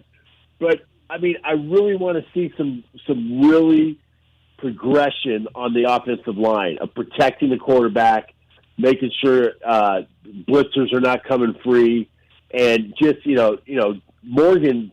I mean, that guy's looking really good. Yeah. I mean, well, you got some guys that are. One of the things that I want to see, and I'm interested to see, and I haven't seen it yet. Not that there's a lack of it, but we just haven't seen that opportunity where they're going to start banging heads. Is I want to see how many dogs we have on this team. It's something that you and I and Kelvin talked about quite a bit last year. That I need to see some guys that are going to be mean and nasty. I was reading something today about Kyle Shanahan and the 49ers, and they've had a couple big fist fights. And Shanahan was mad at the team, like, "Hey, you know what? We want to irritate people. If you got to talk to get yourself pumped up, that's great, but you can't get to that blackout where you're throwing punches and you're getting in trouble. But it's okay to push those other guys." We didn't see any of that on the offensive line last year. I want to see how mean and nasty and just ornery this offensive line can be. Yeah, I really want to. I want to see some maulers, some pricks, some guys that, when they step inside the lines, they got to switch. They turn it on. They could be the nicest guys off the field, but they got to be able to turn it on and be really physical. In order for us to win, and I think if we can win games, we have to be physical. We're going to have to be physical. That's what we're going to have to punch first and be one of those guys. We got the guys as far as the stature of the players, the bigness, how big they are. The size they are. Peyton Fear. Yeah, Peyton Fear is 6'6", 330. And Jordan Morgan is 6'5", 330. These guys are big. We just got to have some real like nastiness in them. So that's gonna have a progression through this camp. Okay, and we'll see that as they put the pads on and start doing some one-on-one. One last thing, I did notice they're going with the 7-on-7 drills. Boy, you want to talk about some defensive backs that were ball hawking, getting to the ball, and there are a couple times where they closed out, where you had Singer or you had T-Mac in the corner, and it looked like it was going to be an easy touchdown. All of a sudden, here comes Christian Young. Here comes CRW, Christian Roland Wallace. Here comes one of the other defensive backs, and they just kind of put their hand up, flipped the ball away at the last minute. That was impressive to me, watching the closing speed of the defensive back, quarterbacks, and safeties, and the fact that they're going to get a lot more aggressive trying to get some takeaways this year. What I was really impressed with is that when I'm walking up there and I'm sitting around standing next to the DB, these guys are long. They're tall. Look at all the guys that have the length. Dukes is 6'1". Right. You got some guy. Prysock is, who's buying. He's 6'3". And then Takari Davis, that freshman, I was like, this guy should be talking to Tommy Lloyd. That's how long he looked. I mean, he was looking like, I thought he could play basketball. That guy was so long. And he's a DB, and that's what we need. We need some guys with some length that can counter these wide receivers like the SC guys that are 6'3", 6'4", 6'5", wide receivers that we can counter with that. And these guys are athletic, and that's what we're going to have to do. We're going to have to develop those kids and make them into pros. Exactly what we need to do is to make them into pros. One of the last things I want to ask you about was the energy level. I saw more energy in the first 3 days of camp than I've seen around Arizona football in a long time. Are you feeling that as well? Yeah, I told that to Jed today. I talked to Jed. Jed said something to me, and he said, "What's up, Glenn?" I said, "Hey, Coach, I just want to tell you, I love the energy. What's going on here? It's all good, man. I mean, it's really feeling like these guys they're doing the progression. I always go to progression as a strength and conditioning guy. I'm always talking about progression. That's in the weight room. That's on the field, and I think we're getting a progression to winning. That's what we have to have. We have to have a progression to winning. And learning how to win is learning how to practice well, learning how to not make minimal mistakes. And you got to look at all those guys that are out there. Your reps are limited, so they have to be able to be perfect reps. I see these coaches really on these guys when they're on the sled. You got to do that perfect. What are you doing? They're on them. So I really like that. I see Ricky out there screaming and yelling, telling about his guys that they have to have the perfect kind of technique. I don't care if you're tired, because when you're tired and you don't have technique, you have nothing. Great you have point. Absolutely nothing.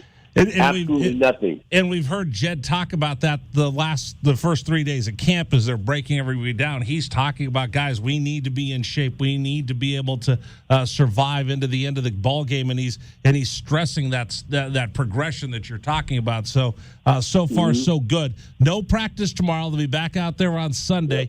Yep. And lastly, and I know I just said the lastly with you 3 times, but I like talking to you, Glenn, so we'll keep going. Yeah. Being able to be out there to watch camp. Like, it was cool. I walked up, and there's Sweet D David Adams. I get to sit there and talk to David Adams, right? I get to meet him for the first time in person. The other day, we were out there, and we saw Stanley Berryhill, Sr., and I got a chance to sit and talk with him. I see Stevie Rocker's dad out there in practice. I mean, I'm having a great time out there. I know it's hot, and I know I keep complaining because I'm coming back and I don't have a chance to change and shower before we do the radio show. But if fans want to go out there and watch practice, it's a lot of fun, and they're signing autographs after practice on the new schedule posters. If you're a big Wildcat fan, you need to get out there Sunday to watch practice and be there, get an autograph, and just get behind these guys, Glenn.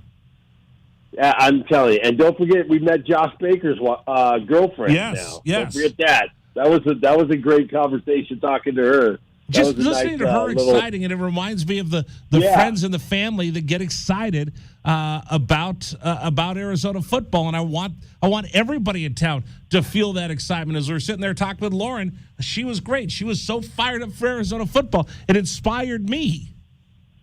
And she brought her mom. Yeah. She brought her mom. That was awesome. That was awesome. That was good.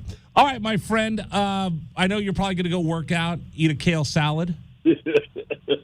Right? No, Friday's my cheat day. So I had we went to Mod Pizza today. Oh.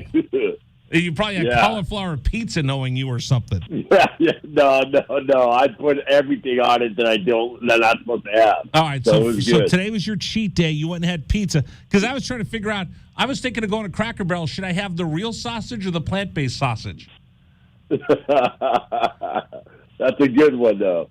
No, I'm having the real sausage. Come on, you know me. I'm having the real sausage. Hey, Glenn, thank you so much. I'll probably bump into you next week in practice. All right. We'll see you later, Rich. Bear down. Glenn Howell, Arizona Insider. He'll be with us every Friday here on 1290. And then, of course, he, myself, and Kelvin will have the biggest pregame show in the Pac-12. Hey, program brought to you today by Huss Brewing's Papago Orange Blossom Ale, an Arizona icon since 2005. Don't forget, coming up, you can get a chance for a $25 gift card so you can run out and get some Huss Brewing Papago Orange Blossom. It tastes like an orange-sicle, creamsicle. It's outstanding. We'll tell you about the biggest stories of the day coming up here at 1290. This is the Rich Herrera Radio Show. Now streaming on Facebook Live and YouTube at Wildcats 1290 and our website, wildcatsradio1290.com. Terry crosses middle, hand it to Mathurin between the rings. Over for Creasa. Checked by Campbell. High screen from Koloko. Creasa around it, drives right. Throw it for Koloko, who slams it down for two. Lamb set. And the pitch to Susak, driven out towards right field. That is going to get down for a base hit and go all the way to the wall. Casagrande headed for third. They're going to wave him around. He's coming home, and the Wildcats have tied it up.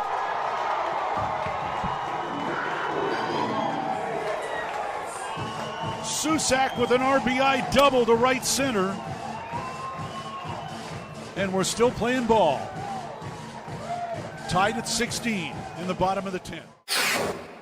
Shot blocked by Koloko, who grabs it out of the air. Ahead to Dalen Terry, Arizona with the ball, minute 30 to go, and a 6-point lead. Juzang working right, drives to the bucket, put up, blocked by Koloko, grabbed by Larson. Arizona ball, 38 seconds left. For Bernard, goes right, blocked by Ballo, grabbed by Mathurin. Arizona ball, 22 seconds left. Campbell down for the Bruins, throw it out to Riley. He'll shoot the three, blocked again by Koloko. Ballo grabs it, it's over. Championship to Tucson. Hey, sports fans, it's Rich Herrera. Thank you so much for tuning into our stream. We'll be back in just a bit. Until then, how about some Arizona Wildcat highlights? Fourth down and less than a yard. Trojans will go for it in a tie game. Slovis out of the shotgun. Step to his left. Step the handoff. Into the backfield and drop. No gain. Loss on the play. Cats take over. That's a huge play by Arizona. Explosive play in the backfield that time. Shot blocked by Koloko, who grabs it out of the air. Ahead to Dalen Terry. Arizona with the ball, minute 30 to go, and a 6-point lead. Juzang working right, drives to the bucket, put up, blocked by Koloko, grabbed by Larson. Arizona ball, 38 seconds left. For Bernard, goes right, blocked by Ballo, grabbed by Matherin. Arizona ball, 22 seconds left. Campbell down for the Bruins. Throw it out to Riley. He'll shoot the three. Blocked again by Koloko. Ballo grabs it. It's over. Championship to Tucson. Dalen Terry quickly the other way. Out to Tabellis. Down the lane to throw it down with the left hand. Look out. The locomotive slams it home. Hey, sports fans, it's Rich Herrera. Show will be back in just a little bit. Thanks for tuning into our stream. Until then, how about some great moments from the University of Arizona Wildcats? Fourth down and 2, Arizona. Down 14-0. Wildcats on fourth down this year are 12 of 20. Offset backfield. Plummer to throw the ball, looking, throwing towards the back of the end zone, and it's caught! Touchdown, Arizona! Oh, did they need that? My goodness, Booby Curry had to leap in the air to take the ball over the top of the defender, and the Cats are on the field. ASU with the ball, down by 11, so they have to go. Steal by Koloko. He's going to drive the other way and slam it home, and foul by Lawrence. Why Lawrence contested the big man, Christian Koloko, with defensive steal and flush. Lawrence picks up his third foul. Big guys love to play point guard. Koloko looked like what, driving down that was from midcourt. 3-point lead again for TCU. Down to 30 seconds left. Matherin with the ball for the Wildcats. Matherin around a Koloko screen, picked up by Lampkin. Go outside for Koloko. Feed it to Terry, right corner. Terry can't go baseline. Circles back out top to Matherin. 10 to shoot. 16 left in the ballgame. Matherin, 3 balls straight away. Good! That's We're tied. Huge shot for Ben Matherin in Arizona. Timeout TCU. This ball game is knotted up. 12.6 seconds to go. Ben Matherin drains a deep 3 from straight away. He's got 24 points, and we're all even. Hey, sports fans, this is Rich Herrera. Thanks so much for tuning into our stream. Back in just a bit. Until then, how about some highlights from the University of Arizona? McLeod's going to line up under center. Wiley, the running back. Receiver either side. 2 tight ends. Oregon, 5-man front. They shift. Play fake, rolling right. McLeod looking to throw. Going deep. Down, trying to find Berrios. Makes the catch inside the 25-yard line. Still loose inside the 15. First down, Arizona. What a play by McLeod. He was smacked, but he had the presence of mind to know where Berryhill was. He threw the ball. He underthrew the ball, and Berryhill was looking back at it and made a great play on the ball. An amazing play by Jordan McLeod. Brown will take the snap a yard deep in the end zone. Straight back to throw. Has some time. Steps out of the pocket. The Wildcats have got him for a safety. Second safety Arizona has recorded this season. It's a 24-12 ball game, and the Cats will get the ball. That's big time. Early on the field is a safety. Yes. That's big time by Arizona. That time defense did a great job of just closing the pocket from the inside, and then the pressure on the outside by Hebert, they just got him. They just got there. They won their blocks that time. Excellent job by Arizona defense and really changing the momentum of this game.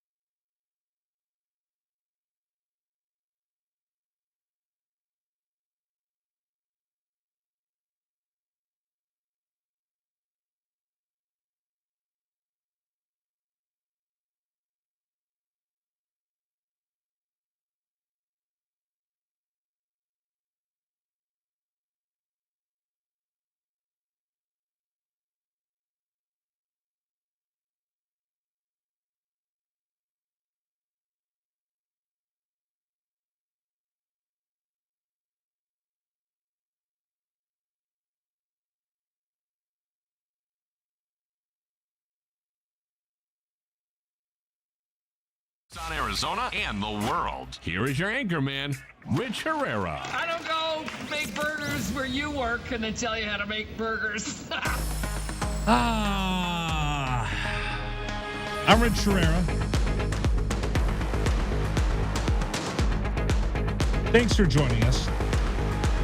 Hey, you get a double dose of Rich today. I don't know if you can handle this, Tucson.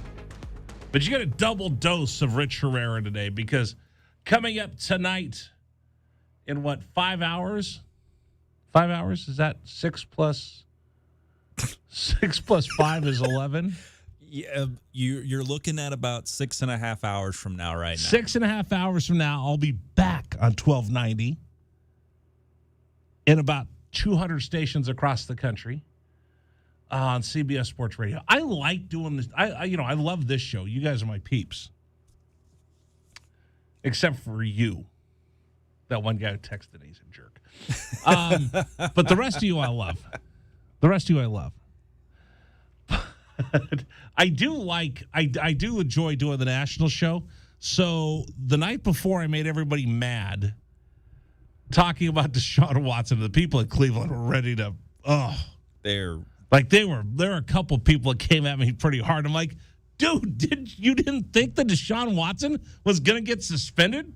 You thought he's only going to get 6 games? The people at the Texans are laughing at you. They gave you their problem. Technically, he did only get 6 games. It's what he may get after the fact that may be a bit more of a problematic issue. So what I sometimes I could do, right? So if you've got a local show, you could get guests, and I got lots of friends, and I've been doing this for a long time. Sometimes they're like, I don't know if I can come on with you. They're busy. They have things going on. But then when I tell them, hey, you want to come on the national show? Yeah, I'll come on because it's a bigger audience.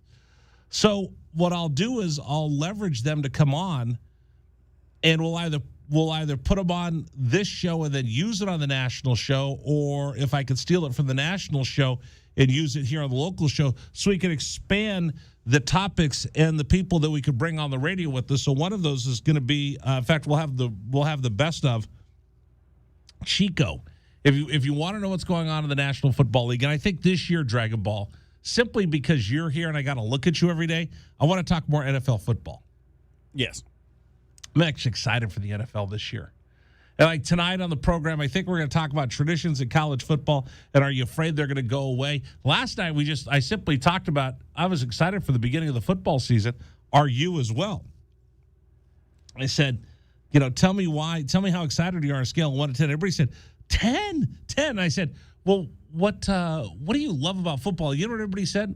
So if I asked you, Dragon Ball, why are you so passionate about football? What is it? What would you say? And I know you're contrarian. You're the worst contrarian I know. I'm probably one of the worst ones you know. All right, so why do you love football? Because I can get emotionally invested in any game, period. I'm going to beat my head against the wall with you. I'm going to beat my head against the wall with you. You know what the number one answer was? The violence. People love football because of the violence. See, the thing is, and I understand that answer, but for me, I think this is specific for certain fan bases. Like I want to say, by the way, I hate the word fan bases. Well, but hear me out on this. As a fan of the Steelers, I saw the Ryan Shazier incident live as it happened, right? And that has messed me up for the violence of football. There was I forget the college. I think it was Arkansas, right, where the player ended up. Yeah. Like, there are certain fans that I think when you get to that level of the violence, it becomes like you almost get a little bit queasy when you talk about it. Now it's just like the storylines, and I like the matchups. I like everything that goes on with that. Do you like the gladiator? Do you like the gladiator feel of combat? Oh yeah, no, absolutely. So you do like the violence. We don't want anybody to get hurt. And that's the thing, is that saying that you like the violence, having seen that to a player that you were rooting for. It's kind of like, why do you watch NASCAR? Yes. I watch NASCAR for the wrecks. I don't watch NASCAR for the racing. You watch NASCAR for the wrecks. And some folks just really want to go ahead and hold it over their Chevy friends that, see, I told you Ford was better this year. You know what Ford stands for? My dad was a Chevy guy, and the fact that I drove a Ford drove him crazy. I think what you're meaning, though, is a Fiat, wasn't it? What's Fiat stand for? Fix it again, Tony. I did see Ford versus Ferrari. You ever see that movie? I did not. You don't see anything good. That's you watch Japanese I watch my anime. I watch my animes, and those are intriguing to me. I don't know why. I need a drink. No, I'm not drunk, madam, but you're giving me an idea. All right, coming up, we'll talk some NFL football. Rich Herrera. Exclusive. This is the Rich Herrera Radio Show. Now streaming on Facebook Live and YouTube at Wildcats